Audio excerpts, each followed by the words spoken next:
ಘಟಕ 2 ಸಾಮ್ರಾಜ್ಯಗಳ ಯುಗ ಅಧ್ಯಾಯ 4.1 ಬಾದಾಮಿಯ ಚಾಲುಕ್ಯರು ಕ್ರಿ.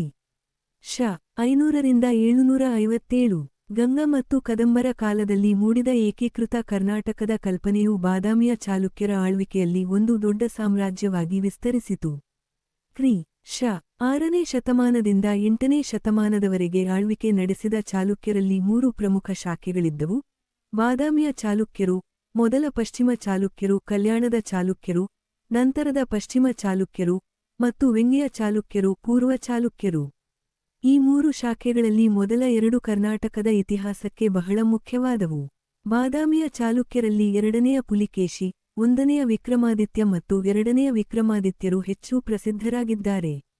2ನೆಯ ಪುಲಿಕೇಶಿಯು ತನ್ನ ಸಾಮ್ರಾಜ್ಯವನ್ನು ಉತ್ತರದಲ್ಲಿ ನರ್ಮದಾ ನದಿಯಿಂದ ದಕ್ಷಿಣದಲ್ಲಿ ಕಾವೇರಿ ನದಿಯವರೆಗೆ ಹಬ್ಬಿಸಿದ್ದನು. ಚಾಲುಕ್ಯರು ದಕ್ಷಿಣದಲ್ಲಿ ಪಲ್ಲವರೊಂದಿಗೆ ನಿರಂತರವಾಗಿ ಹೋರಾಡಿದರು. ಬೃಹತ್ ಕರ್ನಾಟಕ ಸಾಮ್ರಾಜ್ಯದ ನಿರ್ಮಾಣ, ಸಮರ್ಥ ಆಡಳಿತ, ಇತರ ಧರ್ಮಗಳನ್ನು ಗೌರವಿಸುವ ಮನೋಭಾವ, ಧರ್ಮ ಮತ್ತು ಸಂಸ್ಕೃತಿಯನ್ನು ಬೆಳೆಸಿದ್ದು, ಮತ್ತು ವಾಸ್ತುಶಿಲ್ಪವನ್ನು ಉನ್ನತ ಮಟ್ಟಕ್ಕೆ ಕೊಂಡೊಯ್ದಿದ್ದು ಅವರ ಮುಖ್ಯ ಸಾಧನೆಗಳಾಗಿವೆ. ಇಮ್ಮಡಿ ಪುಲಕೇಶಿಯ ಆಳ್ವಿಕೆಯಲ್ಲಿ ಚಾಲುಕ್ಯ ಸಾಮ್ರಾಜ್ಯವು ರಾಷ್ಟ್ರೀಯ ಮತ್ತು ಅಂತರರಾಷ್ಟ್ರೀಯ ಮಟ್ಟದಲ್ಲಿ ಹೆಸರುವಾಸಿಯಾಗಿದ್ದು ಅವರ ದೊಡ್ಡ ಹೆಗ್ಗಳಿಕೆ. ಮೂಲ ಚಾಲುಕ್ಯರ ಮೂಲದ ಬಗ್ಗೆ ಬೇರೆ ಬೇರೆ ಅಭಿಪ್ರಾಯಗಳಿವೆ. ಬಾದಾಮಿಯ ಚಾಲುಕ್ಯರ ಶಾಸನಗಳು ಈ ವಿಷಯದ ಬಗ್ಗೆ ಹೆಚ್ಚಾಗಿ ಮೌನವಾಗಿವೆ. ಆದರೆ ವೆಂಗಿ ಮತ್ತು ಕಲ್ಯಾಣದ ಚಾಲುಕ್ಯರ ಶಾಸನಗಳಲ್ಲಿ ಅವರ ಮೂಲದ ಕುರಿತು ಕೆಲವು ವಿವರಗಳು ಕಂಡುಬರುತ್ತವೆ. ಈ ರಾಜವಂಶವನ್ನು ಶಾಸನಗಳಲ್ಲಿ ಚಾಲುಕ್ಯ, ಚಲುಕ್ಯ, ಸಲುಕ್ಕಿ, ಚಾಲಿಕ್ಯ, ಚಾಲೋಕ್ಯ ಎಂಬ ವಿವಿಧ ಹೆಸರುಗಳಿಂದ ಕರೆಯಲಾಗಿದೆ. ಅವರ ಮೂಲದ ಬಗ್ಗೆ ಇರುವ ಕೆಲವು ಭಿನ್ನ ವಿವರಣೆಗಳು ಹೀಗಿವೆ. ಚಾಲುಕ್ಯರ ಶಾಸನಗಳು ಮತ್ತು ಬಿಲ್ಲಣನ ವಿಕ್ರಮಾಂಕದೇವಚರಿತೆಯ ಪ್ರಕಾರ, ಒಮ್ಮೆ ಬ್ರಹ್ಮನು ಸಂಧ್ಯಾವಂದನೆ ಮಾಡುತ್ತಿದ್ದಾಗ ಇಂದ್ರನು ಭೂಲೋಕದಲ್ಲಿ ಹೆಚ್ಚುತ್ತಿರುವ ಅನ್ಯಾಯವನ್ನು ತಡೆಯಲು ಒಬ್ಬ ವೀರನನ್ನು ಸೃಷ್ಟಿಸುವಂತೆ ಕೇಳಿಕೊಂಡನು. ಆಗ ಬ್ರಹ್ಮನು ತನ್ನ ಅಂಗೈಯನ್ನು ಚಲಕ ನೋಡಿದನು. ಬ್ರಹ್ಮನ ಅಂಗೈಯಿಂದ ಹುಟ್ಟಿದ ವೀರನೇ ಚಾಲುಕ್ಯರ ಮೂಲ ಪುರುಷ. ಚಾಲುಕ್ಯರ ಒಂದು ಶಾಸನದ ಪ್ರಕಾರ, ಹಾರಿತ ಪಂಚಶಿಖಿ ಎಂಬ ಋಷಿಯು ಸಂಧ್ಯಾವಂದನೆಯ ಸಮಯದಲ್ಲಿ ಅರ್ಘ್ಯ ಅರ್ಪಿಸುತ್ತಿದ್ದಾಗ ಅವನ ಅಂಗೈಯಿಂದ ಚಲಕ ಒಬ್ಬ ಮಹಾವೀರನು ಜನಿಸಿದನು. ಅವನನ್ನು ಚಲಕ ಎಂದು ಕರೆಯಲಾಯಿತು ಮತ್ತು ಅವನ ವಂಶಸ್ಥರು ಚಾಲುಕ್ಯರೆಂದು ಪ್ರಸಿದ್ಧರಾದರು. ಕಲ್ಯಾಣದ ಚಾಲುಕ್ಯರ ಅರಸ 5ನೆಯ ವಿಕ್ರಮಾದಿತ್ಯನ ಕ್ರಿ. ಶ. 1076ರ ಶಾಸನದ ಪ್ರಕಾರ, ಮೊದಲು 59 ಜನರು ಅಯೋಧ್ಯೆಯನ್ನು ಆಳಿದರು. ಅವರಲ್ಲಿ 16 ಜನರು ದಕ್ಷಿಣಕ್ಕೆ ಬಂದು ರಾಜ್ಯಭಾರ ಮಾಡಿದರು. ಅವರ ಅಧಿಕಾರವು ಕ್ಷೀಣಿಸಿದಾಗ ಜಯಸಿಂಹನೆಂಬ ಶೂರನಿಂದ ಈ ವಂಶವು ಮತ್ತೆ ಪ್ರವರ್ಧಮಾನಕ್ಕೆ ಬಂದಿತು. ಬಾದಾಮಿಯ ಚಾಲುಕ್ಯರ ಮೊದಲನೆಯ ಕೀರ್ತಿವರ್ಮನ ಶಾಸನದ ಪ್ರಕಾರ, ಚಾಲುಕ್ಯರು ಕಾರ್ತಿಕೇಯ ಸ್ವಾಮಿಯ ಭಕ್ತರಾಗಿದ್ದರು. ಅವರು ಪೌಂಡರೀಕ, ಬಹುಸುವರ್ಣ, ಅಗ್ನಿಚಯನ, ಅಗ್ನಿಸೋಮ ವಾಜಪೇಯ, ಅಶ್ವಮೇಧ ಮುಂತಾದ ಯಾಗಗಳನ್ನು ಮಾಡುತ್ತಿದ್ದರು. ಅವರು ಯಾಗದ ನಂತರ ಪವಿತ್ರ ಸ್ನಾನ ಮಾಡಿ ಶುದ್ಧರಾಗಿದ್ದರು ಎಂದು ತಿಳಿದು ಬರುತ್ತದೆ. 2ನೆಯ ಪುಲಿಕೇಶಿಯ ಒಂದು ಶಾಸನದ ಪ್ರಕಾರ, ಚಾಲುಕ್ಯರು ಮಾನವ್ಯ ಗೋತ್ರದ ಹಾರಿತಿ ಪುತ್ರರು, ಸಪ್ತಮಾತೃಕೆಯರಿಂದ ಪಾಲಿಸಲ್ಪಟ್ಟವರು, ಕಾರ್ತಿಕೇಯನ ಅನುಗ್ರಹ ಪಡೆದವರು ಮತ್ತು ವಿಷ್ಣುವಿನಿಂದ ವರಾಹದ ಲಾಂಛನವನ್ನು ಪಡೆದವರು. ಈ ರೀತಿಯ ಅಸ್ಪಷ್ಟ ಆಧಾರಗಳಿಂದಾಗಿ ಇತಿಹಾಸಕಾರರಲ್ಲಿ ಅವರ ಮೂಲದ ಬಗ್ಗೆ ಭಿನ್ನಾಭಿಪ್ರಾಯಗಳಿವೆ. ವಿ. ಎ. ಸ್ಮಿತ್ ಅವರು ಚಾಲುಕ್ಯರು ವಿದೇಶಿ ಮೂಲದ ಗೂರ್ಜರರ ಒಂದು ಭಾಗ ಎಂದು ಹೇಳಿದ್ದಾರೆ. ಆದರೆ ಡಿ. ಸಿ. ಸರಕಾರ ಅವರು ಈ ವಾದವನ್ನು ವಿರೋಧಿಸಿ ಚಾಲುಕ್ಯರು ಕನ್ನಡ ನಾಡಿನ ಕ್ಷತ್ರಿಯ ಕುಲದವರು ಎಂದು ಪ್ರತಿಪಾದಿಸಿದ್ದಾರೆ. ಕೆ. ಎ. ನೀಲಕಂಠ ಶಾಸ್ತ್ರಿಯವರು ಚಾಲುಕ್ಯರ ಮೂಲ ಪುರುಷನ ಹೆಸರು ಚುಲುಕಿ ಎಂದು ಖಚಿತವಾಗಿ ಹೇಳಲು ಸಾಧ್ಯವಿಲ್ಲ. ರಾಷ್ಟ್ರಕೂಟರಂತೆ ಇವರು ಸ್ಥಳೀಯ ವಂಶದವರಾಗಿದ್ದು, ಶಾತವಾಹನರ ಆಳ್ವಿಕೆಯ ಕೆಳಗೆ ಇದ್ದು ಕ್ರಮೇಣ ಪ್ರಬಲರಾಗಿ ಸ್ವತಂತ್ರರಾದರು ಎಂದು ಅಭಿಪ್ರಾಯಪಟ್ಟಿದ್ದಾರೆ. ಪಿ. ಬಿ. ದೇಸಾಯಿ ಮತ್ತು ಎನ್. ಲಕ್ಷ್ಮೀನಾರಾಯಣ ರಾವ್ ಅವರಂತಹ ವಿದ್ವಾಂಸರು ಚಾಲುಕ್ಯರು ಕನ್ನಡ ಮೂಲದವರು ಎಂದು ತಿಳಿಸಿದ್ದಾರೆ. ಚಾಲುಕ್ಯ ಅರಸರ ಹೆಸರುಗಳು ಮತ್ತು ಬಿರುದುಗಳು ಶುದ್ಧ ಕನ್ನಡದಲ್ಲಿವೆ. ಚಾಲುಕ್ಯ ಅರಸರಲ್ಲಿ ಶ್ರೇಷ್ಠನಾದ ಇಮ್ಮಡಿ ಪುಲಿಕೇಶಿಯ ಹೆಸರು ಕೂಡ ಅವರು ಕನ್ನಡ ಮೂಲದವರೆಂಬುದನ್ನು ಸಮರ್ಥಿಸುತ್ತದೆ. ಕನ್ನಡದಲ್ಲಿ ಪುಲಿಕೇಶಿ ಎಂದರೆ ಹುಲಿಯಂತಹ ಕೂದಲುಳ್ಳವನು ಎಂದು ಅರ್ಥ. ಕೆಲವು ಚಾಲುಕ್ಯ ಅರಸರ ಹೆಸರುಗಳ ಕೊನೆಯಲ್ಲಿ ಅರಸ ಎಂಬ ಪ್ರತ್ಯಯವು ಸೇರಿಕೊಂಡಿದೆ. ಉದಾಹರಣೆಗೆ, ಮೊದಲನೆಯ ಕೀರ್ತಿವರ್ಮನನ್ನು ಕತ್ತಿಯರಸ ಎಂದು, ಕುಬ್ಬ ವಿಷ್ಣುವರ್ಧನನನ್ನು ಬಿಟ್ಟ ಅರಸ ಎಂದು, ಮತ್ತು ಗುಜರಾತಿನ ವಿನಯಾದಿತ್ಯನನ್ನು ಮಂಗಳರಸ ಎಂದು ಕರೆಯಲಾಗಿದೆ. ಚಾಲುಕ್ಯರು ಕನ್ನಡ ನಾಡು ಮತ್ತು ನುಡಿಗೆ ಬಹಳ ದೊಡ್ಡ ಸೇವೆಯನ್ನು ಸಲ್ಲಿಸಿದ್ದಾರೆ. ಅವರ ಸೈನ್ಯವನ್ನು ಉತ್ತರ ಮತ್ತು ದಕ್ಷಿಣ ಭಾರತದಲ್ಲಿ ಕರ್ನಾಟಕದ ಬಲ ಎಂದು ಕರೆಯಲಾಗುತ್ತಿತ್ತು. ಈ ಎಲ್ಲ ಆಧಾರಗಳಿಂದ ಚಾಲುಕ್ಯರು ಕನ್ನಡ ನಾಡಿನ ಮೂಲದವರೆಂದು ಹೇಳಬಹುದು. ಹೀಗೆ ಚಾಲುಕ್ಯರ ಮೂಲದ ಬಗ್ಗೆ ಬೇರೆ ಬೇರೆ ವಾದಗಳಿದ್ದರೂ ಅವರು ಕನ್ನಡ ಮೂಲದವರೆಂದು ಸಾಬೀತುಪಡಿಸಲು ಸಾಕಷ್ಟು ಪುರಾವೆಗಳಿವೆ. ಕನ್ನಡಿಗರಾದ ಇವರು ಮಾನವ್ಯ ಗೋತ್ರದ ಹಾರಿತ ಪುತ್ರರು, ಸಪ್ತಮಾತೃಕೆಯರಿಂದ ರಕ್ಷಿಸಲ್ಪಟ್ಟವರು, ಕಾರ್ತಿಕೇಯನಿಂದ ಅನುಗ್ರಹಿಸಲ್ಪಟ್ಟವರು ಮತ್ತು ಶ್ರೀಮನ್ನಾರಾಯಣನಿಂದ ವರಾಹ ಲಾಂಛನವನ್ನು ಪಡೆದವರು ಎಂದು ನಂಬಲಾಗಿದೆ. ಚಾಲುಕ್ಯರ ರಾಜಕೀಯ ಇತಿಹಾಸ. ಜಯಸಿಂಹ ಕ್ರಿ. ಶ. 500ರಿಂದ 520. ಜಯಸಿಂಹನು ಚಾಲುಕ್ಯರ ಮೊದಲ ಅರಸನೆಂದು ಪರಿಗಣಿಸಲಾಗಿದೆ. ಈತನು ಕದಂಬರ ಸಾಮಂತನಾಗಿದ್ದಿರಬಹುದೆಂದು ನಂಬಲಾಗಿದೆ. ಅವನ ಸೈನಿಕ ಮತ್ತು ಇತರ ಸಾಧನೆಗಳ ಬಗ್ಗೆ ಹೆಚ್ಚಿನ ಮಾಹಿತಿ ಲಭ್ಯವಿಲ್ಲ. ರಣರಾಗನು ಅವನ ಮಗ ಮತ್ತು ಉತ್ತರಾಧಿಕಾರಿಯಾಗಿದ್ದನು. ರಣರಾಗನು ಅನೇಕ ಯುದ್ಧಗಳಲ್ಲಿ ವಿಜಯ ಸಾಧಿಸಿ ಶತ್ರುಗಳಲ್ಲಿ ಭಯವನ್ನು ಉಂಟುಮಾಡಿದ್ದನು. ಅವನು ಕ್ರಿ. ಶ. 520ರಿಂದ 540ರವರೆಗೆ ಆಳ್ವಿಕೆ ನಡೆಸಿದನು. ಅವನನ್ನು ನೃಪ ಅಥವಾ ರಾಜ ಎಂದು ಕರೆಯಲಾಗಿದೆ. ಒಂದನೆಯ ಪುಲಿಕೇಶಿ ಕ್ರಿ. ಶ. 540ರಿಂದ 566. ಒಂದನೆಯ ಪುಲಿಕೇಶಿಯು ಚಾಲುಕ್ಯ ವಂಶದ ನಿಜವಾದ ಸ್ಥಾಪಕ. ಈತನು ರಣರಾಗನ ಮಗ ಮತ್ತು ಉತ್ತರಾಧಿಕಾರಿ. ಅವನನ್ನು ಪುಲಿಕೇಶಿ, ಪೊಲಕೇಶಿ, ಪೋಲಕೇಶಿ ಎಂದು ಕರೆಯಲಾಗುತ್ತಿತ್ತು. ಈ ಹೆಸರುಗಳ ಅರ್ಥ ಸ್ಪಷ್ಟವಾಗಿಲ್ಲ. ಆದರೆ ಕಾಂತಿಯುಕ್ತ ಕೂದಲುಳ್ಳವನು ಅಥವಾ ಹುಲಿಯ ಕೂದಲುಳ್ಳವನು ಎಂಬ ಅರ್ಥಗಳನ್ನು ನೀಡಲಾಗಿದೆ. ಅವನು ಕದಂಬರನ್ನು ಸೋಲಿಸಿ ವಾತಾಪಿಯಲ್ಲಿ ಸ್ವತಂತ್ರ ರಾಜ್ಯವನ್ನು ಸ್ಥಾಪಿಸಿದನು ಮತ್ತು ರಣವಿಕ್ರಮ, ಪೃಥ್ವಿವಲ್ಲಭ, ಸತ್ಯಾಶ್ರಯ ಎಂಬ ಬಿರುದುಗಳನ್ನು ಪಡೆದನು. ಬಾದಾಮಿಯಲ್ಲಿ ಬಲಿಷ್ಠ ಕೋಟೆಯನ್ನು ಕಟ್ಟಿಸಿದನು. ಮಹಾಕೂಟದಲ್ಲಿ ಮುಕುಟೇಶ್ವರ ದೇವಾಲಯವನ್ನು ನಿರ್ಮಿಸಿದನು. ಅಗ್ನಿಸ್ತೋಮ, ಪುಂಡರೀಯ, ಬಹುಸುವರ್ಣ, ವಾಜಪೇಯ ಮತ್ತು ಅಶ್ವಮೇಧ ಯಾಗಗಳನ್ನು ಮಾಡಿದನು. ಬಪ್ಪುರ ವಂಶದ ದುರ್ಲಭದೇವಿಯು ಅವನ ಪಟ್ಟದರಸಿ. ಇಂದುಕಾಂತಿ ಎಂಬುವವಳು ಅವನ ಪ್ರೀತಿಯ ಪತ್ನಿ. ದುರ್ಲಭದೇವಿಗೆ ಕೀರ್ತಿವರ್ಮ ಮತ್ತು ಮಂಗಳೇಶ ಎಂಬ ಇಬ್ಬರು ಮಕ್ಕಳಿದ್ದರು.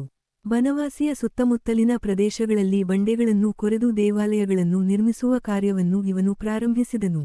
ಇದು ಮುಂದೆ ಚಾಲುಕ್ಯರು ವಾಸ್ತುಶಿಲ್ಪದಲ್ಲಿ ಅದ್ಭುತ ಸಾಧನೆಗಳನ್ನು ಮಾಡಲು ಪ್ರೇರಣೆ ನೀಡಿತು. ಒಂದನೆಯ ಕೀರ್ತಿವರ್ಮ ಕ್ರಿ. ಶ. 566ರಿಂದ 596. ಮೊದಲನೆಯ ಪುಲಿಕೇಶಿಯ ನಂತರ ಅವನ ಮಗ ಕೀರ್ತಿವರ್ಮನು ಅಧಿಕಾರಕ್ಕೆ ಬಂದನು. ಪಟ್ಟಾಭಿಷಿಕ್ತನಾದ ನಂತರ ಅವನು ತನ್ನ ಸಾಮ್ರಾಜ್ಯವನ್ನು ವಿಸ್ತರಿಸುವ ಕಾರ್ಯದಲ್ಲಿ ತೊಡಗಿದನು. ಅವನು ನಳ, ಕದಂಬ ಮತ್ತು ಕೊಂಕಣದ ಮೌರ್ಯರನ್ನು ಸೋಲಿಸಿದನು ಎಂದು ಹೇಳಲಾಗಿದೆ. ಉತ್ತರದಲ್ಲಿ ಅಂಗ, ವಂಗ, ಮಗಧ, ಕಳಿಂಗ, ಮತ್ತೂರ ಮತ್ತು ದಕ್ಷಿಣದಲ್ಲಿ ವೈಜಯಂತಿ, ಕೇರಳ, ಗಂಗಾ, ಪಾಂಡ್ಯ, ಚೋಳ ಅರಸರನ್ನು ಸಹ ಸೋಲಿಸಿದನೆಂದು ವರ್ಣಿಸಲಾಗಿದೆ. ಸೇಂದ್ರಕ ರಾಜ ಶ್ರೀವಲ್ಲಭೇಶನು ತನ್ನ ಮಗಳನ್ನು ಕೀರ್ತಿವರ್ಮನಿಗೆ ಕೊಟ್ಟು ಮದುವೆ ಮಾಡಿದನು. ಈಕೆಯು ಎರಡನೆಯ ಪುಲಿಕೇಶಿಯ ತಾಯಿ. ಕೀರ್ತಿವರ್ಮನಿಗೆ ವಿಷ್ಣುವರ್ಧನ, ಧಾರಾಶ್ರಯ, ಜಯಸಿಂಹ ಮತ್ತು ಬುದ್ಧವಾರಸ ಎಂಬ ಇತರ ಮಕ್ಕಳಿದ್ದರು. ಅವನು ಮರಣ ಹೊಂದುವಾಗ ಅವನ ಮಕ್ಕಳು ಚಿಕ್ಕವರಾಗಿದ್ದರಿಂದ ಅವನ ಸಹೋದರ ಮಂಗಳೇಶನಿಗೆ ರಾಜ್ಯದ ಆಡಳಿತವನ್ನು ವಹಿಸಿದನು. ರಣಪರಾಕ್ರಮ ಎಂಬುದು ಅವನ ಬಿರುದು. ಅವನು ತನ್ನ ತಂದೆಯಂತೆ ಅನೇಕ ಯಾಗಗಳನ್ನು ಮಾಡಿದನೆಂದು ತಿಳಿದುಬರುತ್ತದೆ. ಮಂಗಳೇಶ ಕ್ರಿ. ಶ. 596ರಿಂದ 610. ಕೀರ್ತಿವರ್ಮನು ಮರಣ ಹೊಂದಿದಾಗ ಅವನ ಮಕ್ಕಳು ಚಿಕ್ಕವರಾಗಿದ್ದರಿಂದ ಅವನ ಸಹೋದರ ಮಂಗಳೇಶನು ಚಾಲುಕ್ಯ ಸಿಂಹಾಸನವನ್ನು ಏರಿದನು. ಮಹತ್ವಾಕಾಂಕ್ಷಿಯಾಗಿದ್ದ ಈತನು ಅಧಿಕಾರಕ್ಕೆ ಬಂದ ನಂತರ ತನ್ನ ರಾಜ್ಯವನ್ನು ವಿಸ್ತರಿಸುವ ನೀತಿಯನ್ನು ಮುಂದುವರಿಸಿದನು. ಭಾಗೀರಥಿ ಅಥವಾ ಗಂಗಾ ನದಿಯ ದಡದಲ್ಲಿ ವಿಜಯಸ್ತಂಭವನ್ನು ಸ್ಥಾಪಿಸುವುದು ಅವನ ಮುಖ್ಯ ಉದ್ದೇಶವಾಗಿತ್ತು. ಅವನು ಮಧ್ಯಪ್ರದೇಶದ ಕಲಚೂರಿ ಅರಸ ಶಂಕರಗಣ ಮತ್ತು ಬುದ್ಧವರ್ಮರನ್ನು ಮತ್ತು ರೇವತಿ ದ್ವೀಪದ ಅರಸನನ್ನು ಸೋಲಿಸಿದನು. ಅವನು ಮತಿ, ಬಲ, ಉತ್ಸಾಹ, ಧೈರ್ಯ, ಗಾಂಭೀರ್ಯ ಮತ್ತು ತ್ಯಾಗದಂತಹ ಗುಣಗಳನ್ನು ಹೊಂದಿದ್ದನು ಎಂದು ವರ್ಣಿಸಲಾಗಿದೆ. ಕೀರ್ತಿವರ್ಮನಿಂದ ಅಧಿಕಾರವನ್ನು ಪಡೆದ ಈತನು ತನ್ನ ಅಣ್ಣನ ಮಗ ಪುಲಿಯು ದೊಡ್ಡವನಾದ ನಂತರವೂ ಅಧಿಕಾರವನ್ನು ಬಿಟ್ಟುಕೊಡಲು ನಿರಾಕರಿಸಿದನು. ಇದರಿಂದಾಗಿ ದಂಗೆಯಾಯಿತು ಮತ್ತು ಮಂಗಳೇಶನು ಸೋತು ಕ್ರಿ. ಶ. 610ರಲ್ಲಿ ಹತನಾದನು. ಮಂಗಳೇಶನು ರಣವಿಕ್ರಾಂತ ಮತ್ತು ಪೃಥ್ವಿವಲ್ಲಭ ಎಂಬ ಬಿರುದುಗಳನ್ನು ಹೊಂದಿದ್ದನು. ಕಲಾಭಿಮಾನಿಯಾಗಿದ್ದ ಈತನು ಬಾದಾಮಿಯಲ್ಲಿ ವಿಷ್ಣುವಿನ ಗುಹಾಲಯವನ್ನು ನಿರ್ಮಿಸಿದನು. ಎರಡನೆಯ ಪುಲಿಕೇಶಿ ಕ್ರಿ. ಶ. 610ರಿಂದ 642. ಕರ್ನಾಟಕವನ್ನು ಆಳಿದ ಪ್ರಮುಖ ಸಾಮ್ರಾಟರಲ್ಲಿ ಇಮ್ಮಡಿ ಪುಲಿಕೇಶಿಯು ಅತ್ಯಂತ ಪ್ರಮುಖನು. ಇವನ ಆಳ್ವಿಕೆಯ ಅವಧಿಯಲ್ಲಿ ಬಾದಾಮಿಯ ಚಾಲುಕ್ಯರ ಕೀರ್ತಿ ಉತ್ತುಂಗಕ್ಕೇರಿತು. ದಿಗ್ವಿಜಯಗಳು, ರಾಜಕೀಯ ಸಂಘಟನೆ, ದಕ್ಷ ಮತ್ತು ನಿಷ್ಠ ಆಡಳಿತ ಹಾಗೂ ಸಾಂಸ್ಕೃತಿಕ ಪ್ರಗತಿಯಿಂದಾಗಿ ಕರ್ನಾಟಕವು ಭಾರತ ಮತ್ತು ವಿಶ್ವದಲ್ಲಿ ಖ್ಯಾತಿಯನ್ನು ಪಡೆಯಿತು. ಕನ್ನಡ ನಾಡಿನ ಗಡಿಗಳನ್ನು ನರ್ಮದಾ ನದಿಯವರೆಗೆ ವಿಸ್ತರಿಸಿ ಉತ್ತರ ಭಾರತದ ಪ್ರಬಲ ಅರಸ ಹರ್ಷವರ್ಧನನನ್ನು ಸೋಲಿಸಿದ ಮಹಾನ್ ಸಾಧನೆ ಈತನದು. ಈತನ ಜೀವನ ಮತ್ತು ಸಾಧನೆಗಳ ವಿವರಗಳು ಹೀಗಿವೆ. ಬಾಲ್ಯ ಮತ್ತು ಏಳಿಗೆ. ಎರಡನೆಯ ಪುಲಿಕೇಶಿಯು ಮೊದಲನೆಯ ಕೀರ್ತಿವರ್ಮನ ಹಿರಿಯ ಮಗ. ಇವನ ತಾಯಿ ಸೇಂದ್ರಕ ರಾಜ ಶ್ರೀವಲ್ಲಭಸೇನಾನಂದನ ಮಗಳು. ಇವನಿಗೆ ವಿಷ್ಣುವರ್ಧನ, ಧಾರಾಶ್ರಯ, ಜಯಸಿಂಹ ಮತ್ತು ಬುದ್ಧವಾರಸ ಎಂಬ ಸಹೋದರರಿದ್ದರು. ಕೀರ್ತಿವರ್ಮ ಬಹುಶಃ ಅನಾರೋಗ್ಯದಿಂದ ಬಳಲುತ್ತಿದ್ದ ಮತ್ತು ಅವನ ಮಕ್ಕಳು ಚಿಕ್ಕವರಾಗಿದ್ದರಿಂದ ಅವನು ತನ್ನ ಸಹೋದರ ಮಂಗಳೇಶನಿಗೆ ರಾಜ್ಯದ ಆಡಳಿತವನ್ನು ಒಪ್ಪಿಸಿದನು ಮತ್ತು ಮರಣಹೊಂದಿದನು. ಮಂಗಳೇಶನು ಕ್ರಿ. ಶ. 596 610 ರಾಜ್ಯವಾಳಿದನು. ಈ ಸಮಯದಲ್ಲಿ ಎರಡನೆಯ ಪುಲಿಕೇಶಿಯು ಎಲ್ಲಾ ವಿದ್ಯೆಗಳನ್ನು ಕಲಿತು ಜನರಲ್ಲಿ ಪ್ರೀತಿ ಮತ್ತು ವಿಶ್ವಾಸವನ್ನು ಗಳಿಸಿ ಜನಪ್ರಿಯನಾದನು. ಆದರೆ ಮಂಗಳೇಶನು ವಯಸ್ಕನಾಗಿದ್ದರೂ ಸಹ ಪುಲಿಕೇಶಿಗೆ ಅಧಿಕಾರವನ್ನು ನೀಡಲು ನಿರಾಕರಿಸಿ ತನ್ನ ಮಗನನ್ನು ಉತ್ತರಾಧಿಕಾರಿಯನ್ನಾಗಿ ಮಾಡಲು ಪ್ರಯತ್ನಿಸಿದನು. ಮಹತ್ವಾಕಾಂಕ್ಷಿಯಾಗಿದ್ದ ಪುಲಿಕೇಶಿಯು ತನ್ನ ಬೆಂಬಲಿಗರನ್ನು ಸಂಘಟಿಸಿ ಮಂಗಳೇಶನ ವಿರುದ್ಧ ಯುದ್ಧ ಸಾರಿದನು. ನಾಡನೂರಿನ ಬಳಿಯ ಎಲ್ವತ್ತು ಸಿಂಬಿಗ ಎಂಬಲ್ಲಿ ನಡೆದ ಯುದ್ಧದಲ್ಲಿ ಮಂಗಳೇಶನು ಸೋತು ಹತನಾದನು. ಹೀಗೆ ಎರಡನೆಯ ಪುಲಿಕೇಶಿಯು ಚಾಲುಕ್ಯ ಸಿಂಹಾಸನವನ್ನು ಅಲಂಕರಿಸಿದನು. ಸಾಧನೆಗಳು. ದಂಗೆಯ ನಿಗ್ರಹ. ಕ್ರಿ. ಶ. 610 ಎರಡನೆಯ ಪುಲಿಕೇಶಿಯು ತನ್ನ ಚಿಕ್ಕಪ್ಪ ಮಂಗಳೇಶನನ್ನು ಸೋಲಿಸಿ ಅಧಿಕಾರಕ್ಕೆ ಬಂದಾಗ ರಾಜ್ಯವು ಆಂತರಿಕ ಮತ್ತು ಬಾಹ್ಯ ಸಮಸ್ಯೆಗಳಿಂದ ತುಂಬಿತ್ತು. ಚಾಲುಕ್ಯರಲ್ಲಿ ನಡೆದ ಆಂತರಿಕ ಕಲಹದ ಲಾಭವನ್ನು ಪಡೆದುಕೊಂಡು ಕೆಲವು ಸಾಮಂತ ಅರಸರು ಇಮ್ಮಡಿ ಪುಲಿಕೇಶಿಯ ವಿರುದ್ಧ ಬಂಡೆದ್ದರು. ಐಹೊಳೆಯ ಶಾಸನದ ಪ್ರಕಾರ ಅಪ್ರಾಯಿ ಮತ್ತು ಗೋವಿಂದರು ಪ್ರಮುಖ ಬಂಡುಕೋರರಾಗಿದ್ದರು. ಪುಲಿಕೇಶಿಯು ಭೀಮಾ ನದಿಯ ದಡದಲ್ಲಿ ನಡೆದ ಯುದ್ಧದಲ್ಲಿ ಇವರನ್ನು ಸೋಲಿಸಿದನು. ಅಪ್ರಾಯಕನು ಯುದ್ಧದಿಂದ ಓಡಿಹೋದನು ಮತ್ತು ಗೋವಿಂದನು ಶರಣಾದನು. ಸಿಂಹಾಸನವನ್ನೇರಿದ ಆರಂಭದಲ್ಲಿ ಎದುರಾದ ಈ ಸಮಸ್ಯೆಗಳನ್ನು ನಿಗ್ರಹಿಸಿದ ನಂತರ ಪುಲಿಕೇಶಿಯು ತನ್ನ ಸಾಮ್ರಾಜ್ಯವನ್ನು ವಿಸ್ತರಿಸುವ ಕಾರ್ಯದಲ್ಲಿ ತೊಡಗಿದನು. ದಿಗ್ವಿಜಯಗಳು. ಎರಡನೆಯ ಪುಲಿಕೇಶಿಯು ಸಿಂಹಾಸನವನ್ನೇರಿದ ನಂತರ ನೆರೆಯ ಮತ್ತು ದೂರದ ರಾಜ್ಯಗಳ ಮೇಲೆ ದಾಳಿಗಳನ್ನು ಪ್ರಾರಂಭಿಸಿದನು. ಅವನ ಸಾಮ್ರಾಜ್ಯ ವಿಸ್ತರಣಾ ನೀತಿಗೆ ಕದಂಬ ರಾಜ್ಯವು ಮೊದಲ ಬಲಿಯಾಯಿತು. ಅವನು ಕದಂಬರನ್ನು ಸೋಲಿಸಿ ಬನವಾಸಿಯನ್ನು ವಶಪಡಿಸಿಕೊಂಡನು. ನಂತರ ದಕ್ಷಿಣ ಕನ್ನಡದ ಆಳುಪರು, ಕೊಂಕಣದ ಮೌರ್ಯರು ಮತ್ತು ತಲಕಾಡಿನ ಗಂಗರನ್ನು ಸೋಲಿಸಿದನು. ಕೆಲವು ವಿದ್ವಾಂಸರ ಪ್ರಕಾರ ಇವನಿಂದ ಸೋಲಿಸಲ್ಪಟ್ಟ ಗಂಗರಾಜನು ದುರ್ವಿನೀತ. ಬಲಿಷ್ಠವಾದ ನೌಕಾಪಡೆಯೊಂದಿಗೆ ಪುರಿಯ ಮೇಲೆ ದಾಳಿ ಮಾಡಿದನು. ಈ ಪುರಿಯು ಬಹುಶಃ ಮುಂಬೈನ ಬಳಿ ಇರುವ ಎಲಿಫೆಂಟಾ ದ್ವೀಪವಾಗಿರಬಹುದು ಎಂದು ಹೇಳಲಾಗುತ್ತದೆ.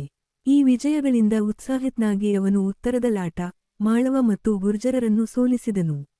ಗುಜರಾತಿನ ಮೇಲೆ ವಿಜಯ ಸಾಧಿಸಿ ತನ್ನ ಸಹೋದರ ಜಯಸಿಂಹನನ್ನು ಅಲ್ಲಿನ ಪ್ರಾಂತ್ಯಾಧಿಕಾರಿಯನ್ನಾಗಿ ನೇಮಿಸಿದನು. ಹರ್ಷವರ್ಧನನೊಂದಿಗೆ ಯುದ್ಧ. ಇದು ಪುಲಿಕೇಶಿಯ ಯುದ್ಧಗಳಲ್ಲಿ ಅತ್ಯಂತ ಮಹತ್ವದ್ದು. ಹರ್ಷವರ್ಧನನು ಉತ್ತರ ಭಾರತದ ಅನೇಕ ರಾಜ್ಯಗಳನ್ನು ಗೆದ್ದು ಉತ್ತರಾಧಿಪತಿ ಎಂಬ ಬಿರುದನ್ನು ಪಡೆದಿದ್ದನು. ಸಮುದ್ರಗುಪ್ತನಂತೆ ಅವನು ದಕ್ಷಿಣ ಭಾರತದ ರಾಜ್ಯಗಳನ್ನು ವಶಪಡಿಸಿಕೊಳ್ಳಲು ದೊಡ್ಡ ಸೈನ್ಯದೊಂದಿಗೆ ನರ್ಮದಾ ನದಿಯ ದಡಕ್ಕೆ ಬಂದನು. ದಕ್ಷಿಣ ಭಾರತದ ಅನೇಕ ರಾಜ್ಯಗಳನ್ನು ಗೆದ್ದು ಸಂಘಟಿತನಾಗಿದ್ದ ಎರಡನೆಯ ಪುಲಿಕೇಶಿಯು ನರ್ಮದೆಯನ್ನು ತಲುಪಿದನು. ಪುಲಿಕೇಶಿಯ ಉದ್ದೇಶ ಹರ್ಷನ ಮೇಲೆ ಆಕ್ರಮಣ ಮಾಡುವುದಾಗಿರಲಿಲ್ಲ, ಆದರೆ ಹರ್ಷನು ಪುಲಿಕೇಶಿಯ ರಾಜ್ಯದ ಭಾಗಗಳನ್ನು ಅತಿಕ್ರಮಿಸಿದ್ದರಿಂದ ಯುದ್ಧ ಅನಿವಾರ್ಯವಾಯಿತು. ಈ ಯುದ್ಧದಲ್ಲಿ ಹರ್ಷನು ಸೋತನು ಎಂದು ಕೆಲವು ಆಧಾರಗಳು ತಿಳಿಸುತ್ತವೆ. ಹುಯೆನ್ ತ್ಸಾಂಗನ ಪ್ರಕಾರ ಒರಿಯದ ದೊರೆ ಶಿಲಾದಿತ್ಯನು ಈ ಸಮಯದಲ್ಲಿ ಉತ್ತರ, ಪೂರ್ವ, ಪಶ್ಚಿಮ ಮತ್ತು ದೂರದ ಹಾಗೂ ಹತ್ತಿರದ ರಾಜ್ಯಗಳ ಅರಸರಿಂದ ಗೌರವವನ್ನು ಪಡೆದಿದ್ದನು. ಆದರೆ ಮೋಹಲ ಚವು ಪುಲಿಕೇಶಿ ಅವನಿಗೆ ವಿಧೇಯನಾಗಿರಲಿಲ್ಲ. ರವಿಕೀರ್ತಿಯ ಐಹೊಳೆಯ ಶಾಸನವು ನರ್ಮದಾ ನದಿಯಲ್ಲಿ ಬಿದ್ದ ಆನೆಗಳನ್ನು ಕಂಡು ಹರ್ಷನ ಸಂತೋಷ ಮಾಯವಾಯಿತು ಎಂದು ಹೇಳುತ್ತದೆ. ಹರ್ಷವರ್ಧನನನ್ನು ಸೋಲಿಸಿದ ನಂತರ ಪುಲಿಕೇಶಿಯು ಪರಮೇಶ್ವರ ಎಂಬ ಬಿರುದನ್ನು ಪಡೆದನು ಎಂದು ಅವನ ಹೈದರಾಬಾದ್ ಶಾಸನದಿಂದ ತಿಳಿದುಬರುತ್ತದೆ. ಈ ಯುದ್ಧದ ನಂತರ ವಿಂಧ್ಯ ಪರ್ವತ ಮತ್ತು ನರ್ಮದಾ ನದಿಯು ಪುಲಿಕೇಶಿಯ ಸಾಮ್ರಾಜ್ಯದ ಉತ್ತರದ ಗಡಿಯಾಯಿತು. ಈ ಯುದ್ಧ ನಡೆದ ವರ್ಷದ ಬಗ್ಗೆ ಸ್ಪಷ್ಟ ಮಾಹಿತಿ ಇಲ್ಲ. ಡಾ. ವಿ. ಎ. ಸ್ಮಿತ್ ಅವರು ಈ ಯುದ್ಧವು ಕ್ರಿ. ಶ. 620 ನಡೆಯಿತು ಎಂದು ಹೇಳಿದರೆ, ಇತರರು ಕ್ರಿ. ಶ. 630 ನಡೆಯಿತು ಎಂದು ಅಭಿಪ್ರಾಯಪಟ್ಟಿದ್ದಾರೆ. ಮಹಾರಾಷ್ಟ್ರದ ವಿಜಯ.